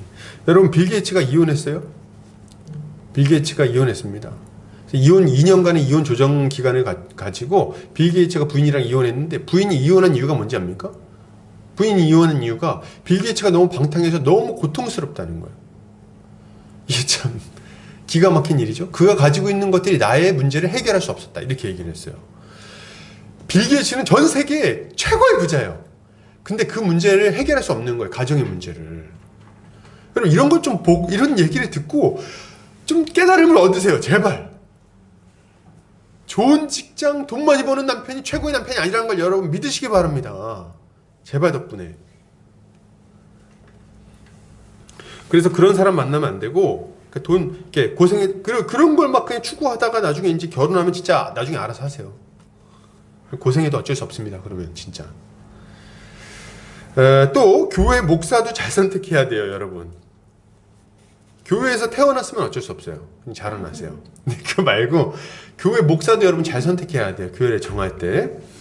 교회를 이미 이왕 정해가지고 거기서 이제 가족으로서 살아가겠다 이렇게 정의원 서약을 하고 살아가면 그때 어쩔 수 없어요. 그때 열심히 살아가세요. 결정이 됐으면. 근데 그런 거 말고 교회를 정하고 있으면요 잘 살펴보고 결정해야 됩니다. 정착하면 그렇게 막 바꾸고 그런 거 아니에요. 두 가지를 좀 살펴봐야 되는데요. 목사도 뭘 살펴봐야 될까요? 첫 번째로는 목사가 인격적인가, 인품이 있는가, 인품. 그죠? 인품이 있는가 잘 보셔야 돼요. 제 입으로 얘기하니까 좀 뭐한데 이렇게 인격적인가, 그래서 본받을 만한가, 괜찮은 사람인가 알아야 돼요. 이 어느 좀 대화해보면 알겠죠? 아주 교양 없고 막 나쁘고 그러면 안 돼요. 맨날 욕하고 그러면 안 되겠죠? 그리고 탐욕스럽고 그러면 안 되고, 그리고 두 번째로 이 목회자가 하나님의 말씀을 잘 가르치고 지도하고 날 잘 인도할 수 있는지 이걸 보셔야 돼요. 목사인데 말씀을 잘 몰라. 어떡하죠? 이게 어떡하죠 그러면? 그럼 진짜 그 교회는요 그럼 그냥 망하는 거예요. 망한다고 봐야 돼요. 교회는 망한다고 봐야 돼요. 그러니까 목사가 말씀을 잘 가르치고 지도하는 것이 너무 절대적입니다. 목사가 내 한평생 나한테 설교하는 거잖아요. 근데 목사가 말씀을 잘 몰라. 그래가지고 복음을 잘 몰라, 잘 못 가르쳐. 그러면은 한평생 교회 다니고서는 구원 못 받을 수도 있는 거 아닙니까? 한평생 교회를 다녔는데 뭔가 하나님 앞에 내밀 만한 열매가 하나도 없을 수도 있잖아요. 그게 뭐야? 그럼 절대 안 되는 거예요, 여러분. 좀 지혜로울 필요가 있어요. 목사님들 중에 그럼 그렇게 나쁜 분도 있나요? 없다고 말씀드리고 싶은데, 그럼 있어요. 여러분 정신 바싹 차리세요. 그리고 특별히 이단이 있다는 걸 아셔야 돼요. 그러니까 이단이 있으니까 더 조심하시고. 그래서 그런 것들을 이제 우리가 잘 알고 결정을 해야 됩니다. 그리고 국가의 지도자도 여러분 잘 선택하셔야 되겠어요. 국가의 지도자. 이제 대통령 선거가 코앞으로 다가왔는데 진짜 잘 선택하셔야 됩니다. 제가 여당을 뽑든 야당을 뽑든 상관없습니다. 잘 뽑으세요. 이렇게 말씀을 드렸잖아요. 이거는 본인의 정치 성향에 맞게 지혜롭게 잘 결정하라는 얘기지 진짜 말 그대로 눈 감고 아무나 뽑으라는 얘기가 아니에요, 여러분. 그럼 바보 같은 생각을 하시면 안 되는 거예요. 이 하나님께서 이 세상 가운데 크게는 두 가지 기관을 두고 세상을 다스리십니다. 첫째는 교회고, 둘째는 국가예요. 이 국가 지도자들이 역할을 잘할 때 교회가 이 땅에서 평온하게 신앙생활을 영위할 수가 있습니다. 그리고 복음을 잘 전파할 수 있고 문제없이 이렇게 평온하게 복을 누리며 살 수가 있는 거예요. 그러니 국가 지도자들의 역할이 얼마나 중요합니까? 우리가 잘 분별하고 선택을 해야 되는 거예요. 그래서 우리가 이런 걸 좀 생각하면서 투표를 잘했으면 좋겠는데 벌써 투표하신 분들은 어쩔 수 없고 그런 의미에서 제가 이제 몇 가지 좀 지침을 좀 드리도록 하겠습니다. 너무 무리하지 않는 선에서 지침을 줄 테니까 이렇게 너무 걱정하지 마시고 잘 들으세요. 일단 여러분 우리가 하지 않아야 될 게 있어요. 뭐냐면 이 특정 지역색에 따라서 혹은 이렇게 정당의 어떤 그런 걸 따라서 그냥 투표하는 일을 이제 하지 않아야 되겠습니다. 그래서 예를 들면 이런 경우 우리나라엔 정말 많은 것 같아요. 양쪽이 딱 편에 갈라가지고 아주 극단적인 증오의 언어를 막 합니다. 제일 많이 듣는 말이 뭐예요? 많이 하는 말이 양쪽에서 일단 이 보수 쪽에서는 진보 쪽은 뭐라고 부릅니까? 빨갱이 새끼들. 빨갱이. 새빨개! 아주. 이렇게 얘기하는 거 있잖아요. 빨갱이다. 이거. 그리고 또 반대로 이쪽에서는 진보 쪽에서는 뭐라고 부릅니까? 여기? 토착외구. 이렇게 부르면서 토착외구다. 저희 나쁜 놈들. 토착외구. 일본으로 가라. 이렇게 하는 거 있잖아요. 양쪽이 너무 증오하면서 막 그렇게 하는 건 옳지 않습니다. 그래서 그냥 뭐 다른 거 안 봐. 그냥 무조건 색깔 보고 찍어. 안 됩니다. 그럼 그렇게 하면 안 돼요. 그거는 기독교인이 가져야 될 모습이 아니에요. 또한 우리가 이제 투표할 때 이런 경우가 있었어요. 이게 나온 후보자의 종교를 보고 결정하는 경우가 있었습니다. 후보자가 기독교라서 뽑았어. 이번엔 장로 대통령 나와야지. 이렇게 뽑는 거 있잖아요. 안 됩니다, 여러분. 그렇게 하는 거 아니에요. 그렇게 뽑아도 안 됩니다. 이왕이면 기독교면 좋겠다는 생각이 저도 있지만 아니어도 상관없어요, 여러분. 천주교여도 되고 불교여도 됩니다. 신천지만 아니면 돼요. 이런 거 안 돼. 그런 이단 안 돼. 그러나 이런 어떤 다른 종교 상관없습니다. 종교가 절대적인 선택의 기준이 될 수 없어요. 왜냐하면 하나님은 국가와 교회를 분리하셨기 때문에 그렇습니다. 분리해 놓으셨어요. 정교 분리의 원칙이 있어요. 그래서 국가의 지도자는 우리가 그런 걸 기준으로 해서 목사 뽑듯이 뽑는 건 아닙니다. 이거 잘 아셔야 돼요. 이 두 가지 우리 조심해야 됩니다. 그러면 어떤 것들을 우리가 살펴보고 뽑아야 될까요? 할 때 우리가 국가 지도자를 뽑을 때 제가 굉장히 일반적인 얘기를 좀 말씀을 드릴게요. 첫 번째로 두 가지가 잘 갖춰져 있는지를 살펴봐야 되는데, 첫째로 지도자의 도덕성을 살펴봐야 돼요. 지도자의 도덕성. 그래서 지도자가 청렴한가? 이거 좀 보셔야 됩니다. 지도자는 국민들이 질서 안에서 질서 있게 살아가도록 국가를 다스려야 돼요. 그런 역할이 있어요. 그런데 본인이나 혹은 그 가족들이 이 질서를 무시하고 막 살아간다면 그러면 당연히 안 됩니다. 그래서 부도덕한 사람은 안 됩니다. 부도덕한 사람은 안 돼. 국가적인 혼란이 올 것은 너무 자명한 일이에요. 둘째로 지도자의 능력을 살펴봐야 됩니다. 그래서 깨끗하고 유능한 사람을 뽑아야 되는 거예요. 이거 매 선거 때마다 이렇게 플랜카드로 걸 깨끗하고 유능한 지도자, 이게 맨날 나오는 거죠. 그래서 여당이든 야당이든 다 그렇게 주장을 하는데, 깨끗하고 유능해야 돼요. 지도자는 자신의 권위를 가지고 나라를 다스리는 일을 해나가면서 국가 비전도 제시하고 이렇게 해야 돼요. 그래서 무능하면 절대 안 됩니다. 무지하고 무능한 사람은 안 돼요. 지도자의 무능은 재앙이라고 할 수 있습니다. 근데 여러분, 제가 이렇게 얘기할 때 이 두 가지를 잘 갖추고 있는지를 어떻게 압니까, 목사님? 이렇게 얘기할 때 여러분, 우리는 알 수 있는 방법이 있습니다. 뭡니까? 후보자가 하는 말과 행동, 그리고 이제까지 그가 해온 일들을 통해서 우리가 볼 수가 있어요. 그걸 통해서 결정을 하는 거예요. 그걸 통해서 이제 과거를 보고 현재를 보고 결정을 하는 겁니다. 잘 살펴보고 말하는 거, 이런 것들 잘 살펴보고. 근데 그런 거 우리가 어떻게 다 알아요? 알 수가 없잖아요. 그럼 어떻게 해야 됩니까? 투표하기 전에 여러 후보들에 대해서 여러분 자세히 알아보세요. 잘 알아보고 잘 살펴보고 그리고 결정하시면 돼요. 잘 살펴보고. 잘 살펴볼 때 제가 이렇게 생각할 때는 이렇게 그런 거 있잖아요. 이렇게 이걸 잘 알라고 국가에서 공적으로 마련해 놓은 제도가 있어요. 국민들이 이걸 잘 알고 결정하라고. 그게 뭡니까? 후보자 토론회하고 공보물, 이게 있어요. 그래서 이걸 잘 살펴보셔야 돼요. 근데 내가 이번에 누굴 결정할지 잘 판단이 안 서는데 후보자 토론회 한 번도 안 보고 색깔 보고 결정한다. 안 됩니다. 다 보고 결정하시는 거예요. 토론회도 보고 공보물도 보고 그리고 뭐 이렇게 여러 가지 정보를 잘 들어서 결정을 해야 돼요. 이런 걸 잘했으면 좋겠습니다. 그래서 도덕적이고 유능한 후보를 잘 뽑아야 될 거예요. 참 이렇게 당연한 얘기를 하면서도 참 부담이 되네요. 근데 다시 한번 좀 말씀을 드릴게요. 이렇게 막 얘기를 하다 보니까 목사님 너무 뻔한 얘기 아닙니까? 너무 뻔한 얘기 자꾸 하시니까 그냥 부담스럽습니다. 뭐 어떻게 될지 모르겠어요. 그래서 목사님 제가 이거 물어볼게요. 목사님, 그럼 이런 경우는 어떡합니까? 한쪽은 부도덕한데 유능하고 다른 한쪽은 도덕적인데 무능하면 어떻게 하죠? 이런 경우를 이렇게 물어보시는 분들이 있어요. 이럴 때 어떻게 해야 될까요? 이렇게 말씀드리고 싶습니다. 잘 살펴보고 결정해라. 이렇게 잘 살펴보고 결정해라. 지혜를 구하세요. 하나님 앞에 지혜를 구하고 기도하세요. 그리고 기도하고 결정하세요. 그리고 제가 이렇게 생각할 때 막 극단적으로 막 1대10 막 이렇게 되진 않을 거란 말이죠. 뭐 하면 3대7, 4대6 뭐 이렇게 될 거예요. 그럼 본인의 견해에 따라서 잘 선택해서 결정하시면 되겠어요. 본인이 중요하게 생각하는 기준에 따라서. 이렇게 해서 우리가 선택한다면 큰 문제 없이 이 지도자를 결정할 수 있을 거라고 생각이 됩니다.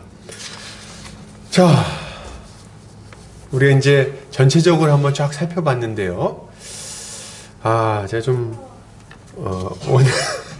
오늘 조금 더 해야 될 것 같아요. 조금 더 속도를 내서 오늘 이제 좀 디테일하게 하나를 좀 들어가야 됩니다. 종과 상전 이야기를 좀 자세히 못했어요, 아직. 그래서 요거를 조금 더 살펴보겠습니다. 한 10분 정도 제가 요 얘기를 해보고 싶은데 조금 이제 힘들더라도 힘을 내서 요 얘기를 살펴보도록 합시다. 오늘 그래도 여기 끝내야 될 것 같아요.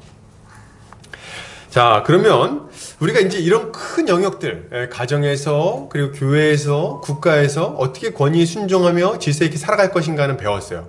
큼지막하게. 자, 그런 걸 우리가 알겠는데, 그럼 실제 우리 삶의 디테일한 영역들에서, 어떻게 우리 삶의 영역들에서 이 권위에 순종하며 살아갈 것입니까? 할 때, 우리는 그것을 이 본문에 나오는 5절에서 9절에 나오는 종과 상전의 이야기를 통해서 우리가 배울 수가 있습니다. 특별히 우리가 이제 학교에서나 혹은 교회에서 이 우더른들에게 혹은 뭐 이렇게 권위자들, 상급자들에게 어떻게 대할 것인가, 상급자는 하급자들을 어떻게 대할 것인가, 이런 것들의 문제를 여기서 우리가 지혜를 배울 수가 있는 거예요. 한번 보겠습니다. 일단 5절을 보면 뭐라고 말해요? 종들아 두려워하고 떨며 성실한 마음으로 육체의 상전에게 순종하기를 그리스도께 하듯 하라, 이렇게 명령하고 있습니다. 이 내용을 보면서 어떤 분들은 깜짝 놀랄지 몰라요. 사도 바울이 노예제도를 인정했구나, 뭐 이렇게 생각할 수 있어요. 근데 그런 게 아닙니다. 사도 바울은 노예제도를 그 자체를, 그 악한 제도를 인정하는 게 아니라 지금 닥쳐있는 이 현실 속에서 어떻게 그리스도에게 순종할 것인가에 대해서 이야기하고 있는 거예요. 그래서 그런 어떤 관점에서 이야기해야 되고, 사도 바울은 이 노예제도를 근본부터 파괴하는 일을 한 사람입니다. 그래서 이 가르침을 통해서 노예제도는 근본에서부터 무너지기 시작했어요. 사도 바울은 여러분 빌레몬서에 보면 빌레몬이라는 상전에게 편지를 씁니다. 왜 편지를 쓰냐면 오네시모라는 종이 탈주 노예예요. 도망 나온 노예예요. 이 사람이 바울을 만나가지고 바울을 만나서 예수를 믿게 됩니다. 그래서 형제가 돼요. 근데 이 사람이 알고 보니까 기독교인 상전의 종이었던 거예요. 그 기독교인 상전이 누구냐면 빌레몬이라는 사람이었습니다. 그래서 이 바울이 이 오네시모라는 사람이 자유롭게 되는 걸 위해서 이 빌레몬이라는 사람에게 편지를 쓴 게 빌레몬서입니다. 거기에 보면 이렇게 나와 있어요. 빌레몬서 1장 16절 한번 볼까요? 이후로는 종과 같이 대하지 아니하고 종 이상으로 곧 사랑받는 형제로 둘 자라. 내게 특별히 그러하거든 하물며 육신과 주 안에서 상관된 내게랴, 이렇게 말하고 있어요. 그러니까 사도 바울은 그리스도 안에서 우리가 모든 사람이 한 몸, 한 가족, 한 형제 자매가 되었다는 것을 가르침으로써 종과 상전이라는 이 노예제도를 뿌리에서부터 흔들고 무너뜨리는 일을 하고 있다는 거예요. 그래서 결국에는 이 문제를 해결해 버리는 거죠. 그리고 다른 한편으로 당시의 시대 배경을 좀 생각해 보면 바울이 왜 노예제도에 대해서 좀 더 느슨한 형태의 가르침을 줬는지를 이해할 수가 있어요. 우리가 이제 노예제도 하면 굉장히 가혹한 걸 생각합니다. 그래서 막 노예 막 채찍질로 때리고 막 칼로 막 아주 죽이고 뭐 이런 거 있잖아요. 이런 걸 생각해요. 그래서 뭐 옛날 그 영국의 노예제도, 흑인 노예들 뭐 생각하면서 막 함부로 막 그렇게 하고 이런 걸 생각을 많이 하는데, 물론 그런 영역들이 있었어요. 그런 요소들이 있었어요. 근데 노예제도가 너무 오래된 제도다 보니까 인류의 역사와 거의 함께하는 제도입니다. 그러다 보니까 이게 그때그때 어떤 모양 형태들이 굉장히 좀 달랐어요. 특별히 로마 시대의 이 노예제도는 형태가 약간 어땠냐면 조금 더 인격적인 관계를 형성하고 좀 있었습니다. 그래서 아주 악독한 관계라기보다는 현재의 고용인과 피고용인의 관계에 좀 더 가깝다고 볼 수 있어요. 왜냐면 당시 노예들은 전쟁 포로가 되거나 혹은 빚을 져서 노예가 되는 경우가 많았는데, 부지런히 일해갖고 자기 몸값을 지불하면 자유민이 될 수 있었습니다. 그래서 보통 30이 되기 전에, 일찍 노예가 되면 30이 되기 전에 자유민이 될 수 있었어요. 그 정도로 좀 자유함이 있었다. 그리고 노예 중에는 의사나 교사, 행정가 등의 사람들도 포함되어 있었어요. 그리고 심지어는 자유인이 된 후에 돈을 많이 벌어가지고 자기 주인보다 부유해지는 경우도 종종 있었다고 합니다. 그러니까 이제 노예와 종, 여기서 얘기하는 종과 상전의 이야기를 너무 극단적인, 지금은 그런 거 없는데 이거 뭐 우리가 어떻게 적용합니까? 이렇게 물어볼 만한 그런 정도의 관계는 아니라고 우리가 이해할 수가 있는 거예요. 도리어 지금 본문의 그 종과 상전은 현재의 직장 상급자와 하급자 정도로 이해해서 적용하면 아주 적절할 거라고 생각이 됩니다. 자, 그러면 이런 어떤 관점을 가지고 본문을 보면 하급자들은 상급자들에게 어떻게 대해야 됩니까? 할 때 종들아 두려워하고 떨며 성실한 마음으로 육체의 상전에게 순종하기를 그리스도께 하듯 하라. 눈가림만 하여 사람을 기쁘게 하는 자처럼 하지 말고 그리스도의 종들처럼 마음으로 하나님의 뜻을 행하고 기쁜 마음으로 섬기기를 주께 하듯 하고 사람들에게 하듯 하지 말라. 이는 각 사람이 무슨 선을 행하든지 종이나 자유인이나 주께로부터 그대로 받을 줄을 알미라. 이렇게 이야기를 하고 있습니다. 먼저 하급자들은 상급자들의 권위를 인정해야 되겠어요. 두렵고 떨리는 마음으로 이 상급자들을 잘 따라야 됩니다. 근데 이때 왜 이렇게 두렵고 떨리는 마음으로 섬겨야 됩니까? 여러분, 상급자가 내 목줄을 잡고 있어서 그렇게 하는 게 아니에요. 상급자가 우리를 위협하고 고통스럽게 할 수 있기 때문에 그에게 순종하는 게 아닙니다. 왜 순종해야 돼요? 하늘에 우리의 상전이 계시고 그가 우리에게 우리 육신의 상전을 권위자로 주셨다는 것을 알기 때문에 하나님을 두려워하는 마음으로 순종하는 거예요. 이 차이를 분명히 알아야 돼요. 믿는 사람들은 육신의 상전을 두려워하고 섬기는 게 아니라 하나님을 두려워함으로 섬겨야 됩니다. 이게 차이점이에요. 여러분, 만약에 우리가 이렇게 할 수 있는 이유는 그들이 하나님께서 질서를 확립하기 위해 세우신 권위자라는 것을 인정하기 때문에 그렇습니다. 하나님은 자기 백성이 질서 가운데 권위를 인정하고 순종하며 살아가기를 바라시기 때문에 우리가 그렇게 순종해야 되는 거예요. 자, 그런데 이때 한 가지 우리가 딱 생각할 게 뭐냐면 사람을 두려워하면 안 됩니다. 상급자를 두려워하지 마세요. 어렵게 생각하는 것까지 제가 뭐라고 하겠냐마는 두려워할 필요는 없어요. 우리가 왜 상급자를 두려워합니까? 상급자가 내 목줄을 잡고 내 인생이 이 사람한테 달려있다고 생각하니까 두려워하는 거예요. 조금만 위협을 하면 어쩔 줄 몰라 하고 그냥 전적으로 순종하고. 근데 상급자들이, 여러분, 세상의 상급자들이 항상 선하고 의로운 걸 요구하지 않는다는 걸 우리는 압니다. 때로는 하나님의 뜻에 반하는 것들을 요구할 수 있어요. 불법을 저지르라고 요구한다든지, 아니면 하나님께서 요구하신 어떤 의무들을 행하지 못하게 막는다든지, 주일 예배를 막는다든지 이런 거 있을 수 있잖아요. 이럴 때 어떻게 해야 돼요? 이럴 때 상급자를 두려워하면 하나님의 명령에 순종할 수가 없어요. 이 원리는 굉장히 뚜렷합니다. 우리에게 주신 권위자들이 우리에게 순종을 요구할 때 그때 불순종해도 되는 상황은 그것보다 더 큰 권위자의 명령에 순종하기 위해서 그걸 불순종할 수 있어요. 이게 뭐냐면 하나님 뜻에 어긋나는 걸 명령하면 어길 수 있다는 거예요. 그걸 거절할 수 있다는 거예요. 근데 만약에 그걸 두려워하면은 그렇게 못하죠.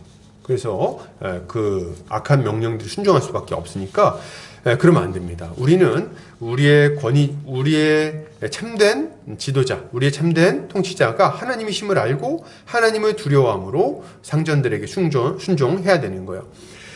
그러면 성도들이 직장에서 상급자들에 대해서 가져야 될 태도는 뭘까요?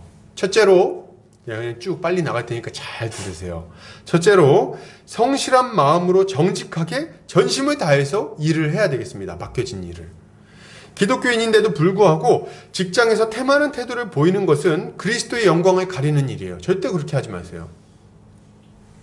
맡겨진 일을 성실하게 감당해서 좋은 결과를 내기 위해 최선을 다해야 됩니다.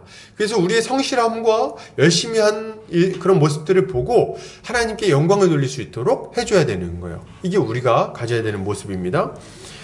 그래서 불성실한 거 안 돼요. 그래서 업무 시간에 자기 개인적인 일 보고 불성실한 거 안 됩니다. 그래서 자기가 맡겨진 일을 은근슬쩍 동료들에게 막 떠밀거나 자기 하급자한테 막 떠밀면서 이제 자기 일 없애는 거 안 돼. 그럼 불성실한 거. 도둑질이나 마찬가지예요. 이런 거 하면 안 됩니다. 자기에게 맡겨진 일들 성실하게 감당해야 되는 거죠. 주인이나 상급자는 이 사람이 일하는 일하는 사람이 일정량의 일을 할 거라고 믿고 급여를 주는 겁니다. 이런 계약이 맺어진 거예요. 근데 그거를 불성실하게 반응하는 거는 이거 거짓말이고 계약 위반입니다. 그렇게 하면 안 되는 거예요. 성실하게 해야 된다. 그럼 10시간 일하면 10시간 내내 막 눈에 불을 켜고 일을 해야 됩니까? 근데 꼭 그렇게까지 말씀드리진 않을게요. 그러나 이제 최선을 다해서 일하는데 중간중간 이제 인간관계를 위해서 커피 한잔 하는 걸 뭐라 하겠어요? 커피하고 이렇게 할 수 있겠죠. 그러나 맨날 와가지고 회사 시간에 이제 컴퓨터 한쪽에 주식창 켜놓고 주식 보면서 주식 올랐나 떨어졌나 안 된다 이거야. 안 된다. 그런 거 안 된다. 그런 거는 상급자에게 나를 고용한 사람에게도 손해를 끼치는 것이고 동료들에게도 손해를 끼치는 행동이라고 할 수 있습니다. 이웃사랑을 하는 모습이 아닌 거예요. 둘째로 성도들은 눈가림만 해서 사람을 기쁘게 하는 자처럼 하지 않아야 되겠습니다. 사람들은 누구나 일을 오래 하면 요령을 배우기가 쉬워요. 요령. 그래서 상급자나 사장님이 보고 있을 때는 열심히 하는 척하고 보지 않을 때는 적당히 시간을 때우는 경우가 많습니다. 안 돼! 그런 것도 안 돼. 제가 전에 음식점에 갔는데 음식점에 갔더니 너무 불친절한 거예요. 제가 아직 잊혀지지도 않아요. 명동에 있는 그 뭡니까? 충무김밥. 잊혀지지도 않아. 명동에 있는 충무김밥을 갔는데 너무 불친절한 거예요. 거기서 막 그냥 서빙하는데도 딱 던져놓듯이 막 던져놓고 너무 불친절하게 막 하는 거예요.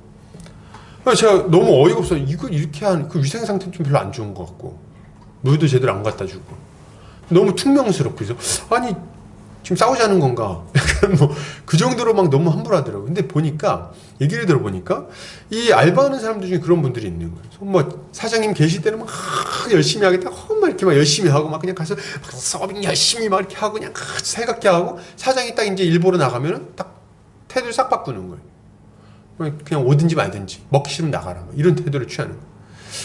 여러분 이런 경우들이 있는데 절대 안 됩니다. 이거 아주 악한 행동이에요. 그리고 뭐 제가 보니까 제가 이런 경험도 있어요. 이렇게 그 식당에 가서 이제 밥을 먹으려고 갔는데 이제 그러면은 종업원이 와서 이렇게 좀 서빙을 해줘야 되는 거 아닙니까? 자기들끼리 웃고 떠들면서 막 젊은 친구 둘이서 막 떠들면서 막 이렇게 연애를 하고 있더라고. 아주 불만이 많았어요, 제가 그때. 물도 좀 갖다 주고 와가지고 좀 이렇게 좀 해줘야 되는데 아주 시덕거리면서 재밌지 이렇게 하고 있더라고. 아, 참 문제가 있다 제가 생각을 했는데 사장님이 옆에서 보고 있으면 그렇게 했겠습니까? 여러분 근데 기독교에는 그렇게 하면 안 되는 거예요. 보든지 보지 않든지 성실하게 일해야 됩니다. 항상 똑같아야 돼요. 여러분 요셉을 보세요. 요셉은요 하나님 앞에서 자신이 서 있다는 걸 알았어요. 그래서 하나님 보고 있다는 걸 알고 주인이 보든지 그가 보지 않든지 하나님 앞에 성실하려고 노력했어요. 신실하려고. 그럼 이게 우리가 가져야 되는 기본적인 태도인 거예요. 셋째로 마지못해 억지로 할 것이 아니라 기꺼이 해야 됩니다. 우린 이 수고를 통해서 하나님의 영광을 드러낼 수 있으며 주님을 섬길 수 있다는 것을 알아야 돼요. 우리 상급자를 섬길 때 사람을 섬긴다고 생각하지 않아야 됩니다, 여러분. 그래서 우리 주님이 섬김받는다고 생각하고 섬기세요. 내가 이렇게 수고하는 걸 통해서 우리 주님이 유익을 얻는다 생각하고 섬기세요. 목사님, 제가 하루 종일 밴딩 머신에서 이거 반복 노동을 하는데 이걸 가지고 주님께 한테 생각할 수 있나요? 생각하세요. 이거 하나 칠 때마다 주님이 기뻐하신다고 생각하세요. 밴딩. 열심히 하세요. 그래서 우리 주님이 우리의 수고로 유익을 얻는다고 생각하고 우리의 섬김을 받는다고 생각하고 최대한 성실하게 그 일들을 기쁘게 감당해야 되는 겁니다. 그리고 실제로 우리 주님은 우리가 사랑으로 이웃을 섬길 때, 상급자를 섬길 때 우리의 섬김을 자신에게 한 것으로 여기신다고 분명하게 말씀하고 계세요. 그러므로 우리는 주님이 우리의 섬김의 대상이니까 성실하게 최선을 다해서 기쁜 마음으로 섬길 수 있는 거죠. 여러분 이렇게 할 때 까탈스러운 자들이 있다 할지라도 상급자들 중에 그렇다 할지라도 그들에게 순종하시기 바랍니다. 우리가 만약 우리한테 잘 대해주는 사람들에게는 순종하고 까탈스러운 상급자한테는 막 함부로 대하고 이렇게 한다면은 우리가 어떻게 기독교인이라고 말할 수 있겠어요? 그죠? 안 믿는 사람들도 그렇게 하지 않습니까? 그들이 설령 까다로운 자들이라 할지라도 최대한 맞춰주고 순종해야 되는 거예요. 이게 성경에서 우리에게 교훈하는 바입니다. 이렇게 해야 되는 이유는 뭡니까? 각 사람이 무슨 선을 행하든지 주께로부터 그대로 받을 것이기 때문에 그렇습니다. 자, 보세요. 뭐라고 말합니까? 8절, 이는 각 사람이 무슨 선을 행하든지 종이나 자유인이나 주께로부터 그대로 받을 줄을 알미라. 예, 우리 하늘의 상전께서 이 모든 것들을 적절하게 아주 정확하게 갚아 주실 거예요. 그래서 여러분 이 땅에서 우리가 이렇게 성실하게 섬기는데 사람이 알아줄 만한 상황이 아닐 수 있어요. 내가 이렇게 수고하는 거 누가 알아줘? 아무도 모르지. 내가 이렇게 열심히 해봐야 누가 알아? 그럴 수 있잖아요. 하나님이 아십니다, 여러분. 그리고 하나님께서 그것을 칭찬하실 거예요. 그러니까 기쁘게 하세요. 아무도 없는 골방에서 이렇게 뭐 스티커 붙이고 뭐 이런 거 합니까 혹시? 그런 거 할 수 있죠. 누가 그 10장을 붙였는지 100장을 붙였는지 누가 합니까? 아무도 평가 안 해. 그러나 열심히 하세요. 하나님이 아십니다. 이게 우리가 가져야 되는 태도인 거예요. 그리고 모든 상급자는 마찬가지로 하급자들을 섬겨야 돼요. 9절 한번 읽어볼게요. 자, 시작. 상전들아, 너희도 그들에게 이와 같이 하고 위협을 그치라. 이는 그들과 너희의 상전이 하늘에 계시고 그에게는 사람을 외모로 취하는 일이 없는 줄을 너희가 알미라. 아멘. 그래서 상전들에게 놀라운 명령합니다. 뭐라고요? 너희도 이와 같이 해라. 이렇게 명령해요. 그러니까 종들이 상전을 섬기듯이 상전들도 뭐 해야 된다는 거예요? 종들을 섬겨줘야 된다는 거예요. 어떻게 해요? 이제 그들을 형제로 인정하고, 여러분 아까 전에 오네스모 기억나시죠? 그들을 형제로 인정하고 그들을 잘 돌봐줘야 됩니다. 이 말은 이 상전들이 종을 죽게 하듯 섬기는 마음으로 대해야 된다는 것은 자기 부하 직원 일까지 자기가 대신하라는 말이 아니에요. 상전 보고 종이 해야 될 일을 하라는 얘기를 하는 게 아닙니다. 그게 아니라 그들이 정당하게 일할 수 있도록 도와줘야 되고 정당한 임금을 받을 수 있도록 도와줘야 된다는 말을 하고 있는 거예요. 그리고 그들이 더욱더 발전할 수 있도록 옆에서 격려해주고 기회를 제공해주고 지지해주고 돌봐주는 것을 이야기하는 것입니다. 그리고 이렇게 할 때 우리가 주의해야 될 게 있는데, 일을 열심히 하도록 하기 위해서 위협하는 일을 그쳐야 돼요. 상급자, 갑질하지 말라 이거예요. 내가 좀 권위를 가지고 있다고 갑질하면 안 돼요. 함부로 말하고 막 모멸감을 주고 안 됩니다. 그래서 자기가 가지고 있는 위치나 힘으로 부하 직원을 부당하게 대하면 절대로 안 됩니다. 급여를 삭감한다고 막 위협하거나 혹은 퇴직시켜버리겠다고 말한다거나 혹은 직장 내 괴롭힘으로 막 그냥 괴롭히는 것 안 돼요. 그런 식으로 상대방을 복종시키는 것은 기독교인이 가지는 모습이 아닙니다. 절대로 그렇게 하면 안 돼요. 그래서 제가 이제 전에 들었는데 간호사들 중에 막 자살하는 분들이 많이 있다고 들었어요. 극단적인 선택을 하시는 분들이. 이유가 뭐냐니까 간호사들 안에 태움 문화라는 게 있대요. 태움 문화. 들어보셨나요? 이게 뭐냐면 괴롭힘이. 상급자가 이제 막 들어온 하급, 이제 신입 이 간호사를 괴롭히는데 온갖 모멸감을 주고 그냥 괴롭히고, 들어오자마자 뭘 압니까? 아는 게 없잖아요. 너 그것도 몰라? 배우지도 않았어? 멍청이야? 막 이렇게 하면서 막 괴롭히는 거예요. 그래가지고 막 오면은 환자 앞에서 그냥 막 쩔쩔매고 막 그냥 그렇게 막 사람들이 집단으로 막 괴롭혀가지고 극단적인 선택을 하는 경우가 많다고 합니다. 이걸 막 불에 태운다 해서 태움 문화라 그래요. 근데 이게 아주 심하다고 합니다. 근데 이게 뭐 직장마다 어떤 영역마다 다 이런 요소들이 조금씩 있어요. 여러분 이런 거 하면 안 된다는 거예요. 그리고 이 열정페이 이런 거 하지 마세요. 열정페이. 내가 상급자인데 내가 이 사장인데 직원들을 쓸 때 열정페이 안 됩니다. 열정페이 안 돼요.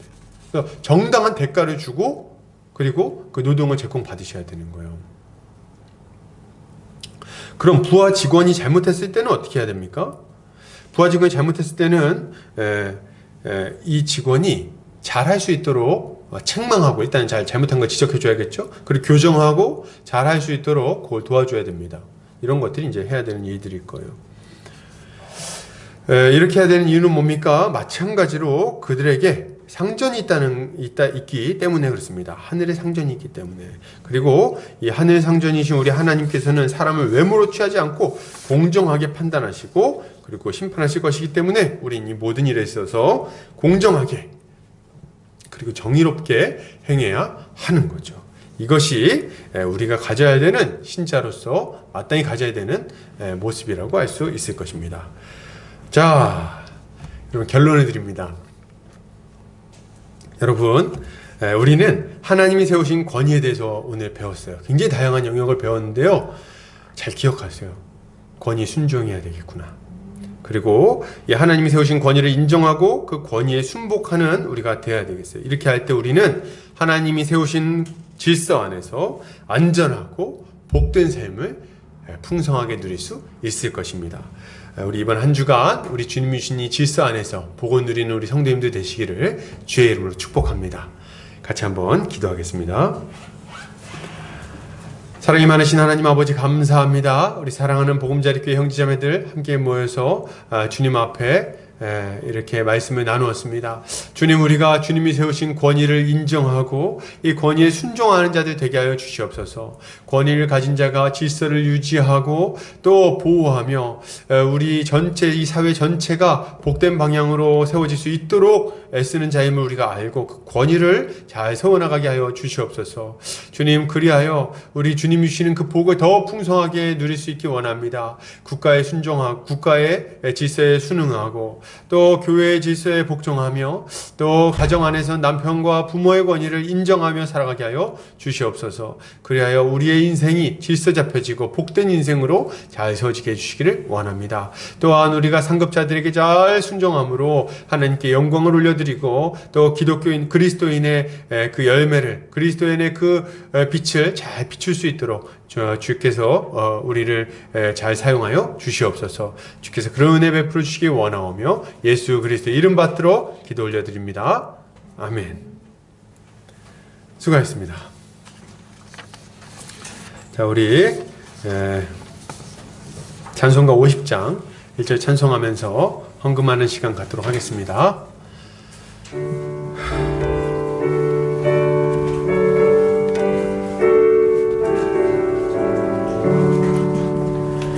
내게 있는 모든 것을 아낌없이 드리네. 사랑하고 의지하며 주만 따라 살리라. 주께 드리네. 주께 드리네. 사랑하는 주님 앞에 모두 드리네. 아멘. 기도합니다. 사랑과 은혜가 많으신 하나님 아버지 감사합니다. 사랑하는 우리 복음자리 교회 형제자매들, 주님 앞에 우리의 마음과 우리의 물질과 우리의 인생을 올려드립니다. 이 물질을 통해서 우리 교회 전체가 하나님의 뜻 안에 견고하게 세워지게 하시고 우리가 한 몸 한 가족으로 잘 세워지게 하여 주시옵소서. 주님 아버지, 우리 한평생 살아갈 때에 돈 때문에 울고 웃고 하며 주님을 떠나는 일이 없게 하여 주시고 오직 주님의 공급하심으로 만족하며 우리 주님이 주신 것들을 넉넉히 나누어서 하나님이 맡기신 사명을 더 힘있게 감당할 수 있게 복을 내려 주시옵소서.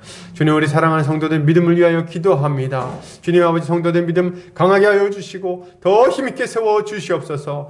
어려운 시기 가운데 믿음을 지켜나가고 있습니다. 주님, 이들이 하나님 앞에 간구하며 기도할 때에 주께서 그들의 기도 가운데 선하게 응답하여 주시고 그들의 마음이 뜨거워지는 역사가 일어나게 하여 주시옵소서. 말씀을 들을 때 그들의 귀가 열리게 하여 주시고 이 말씀을 통해서 그들의 영혼이 살찌게 하여 주시옵소서. 또한 아버지, 간절히 원하옵기는 그들이 가지고 있는 여러 고통 가운데 주님께서 친히 역사하셔서 몸을 치유하여 주시고 주님 그들의 마음을 위로하여 주시고 그들의 모든 문제를 해결하여 주시옵소서. 또한 아버지, 가족 가운데 믿지 않는 가족들, 또 몸이 아픈 가족들이 있다면 주님께서 건강을 회복시켜 주실 뿐만 아니라 그들의 영혼까지도 예수 그리스도를 믿음으로 말미암아 주님 앞에 나오는 역사가 일어나게 하여 주시옵소서. 또한 아버지, 우리 가정 가운데 여러 문제들이 있습니다. 주님 아버지, 가정의 문제와 또 재정적인 문제와 또 인간관계에 있어서의 문제와 진로에 있어서의 문제와 여러 가지 고민들이 우리 삶을 둘러싸고 있습니다.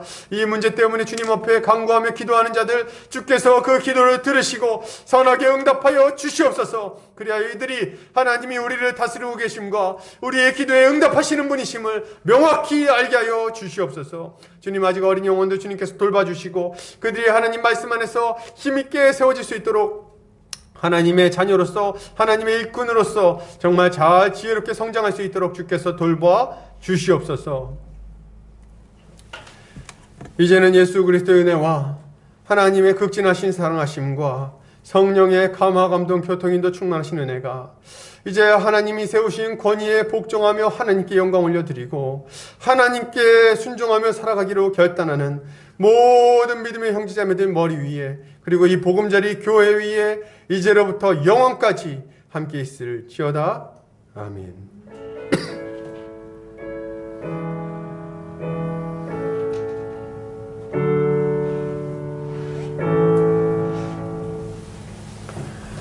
예배를 마쳤습니다.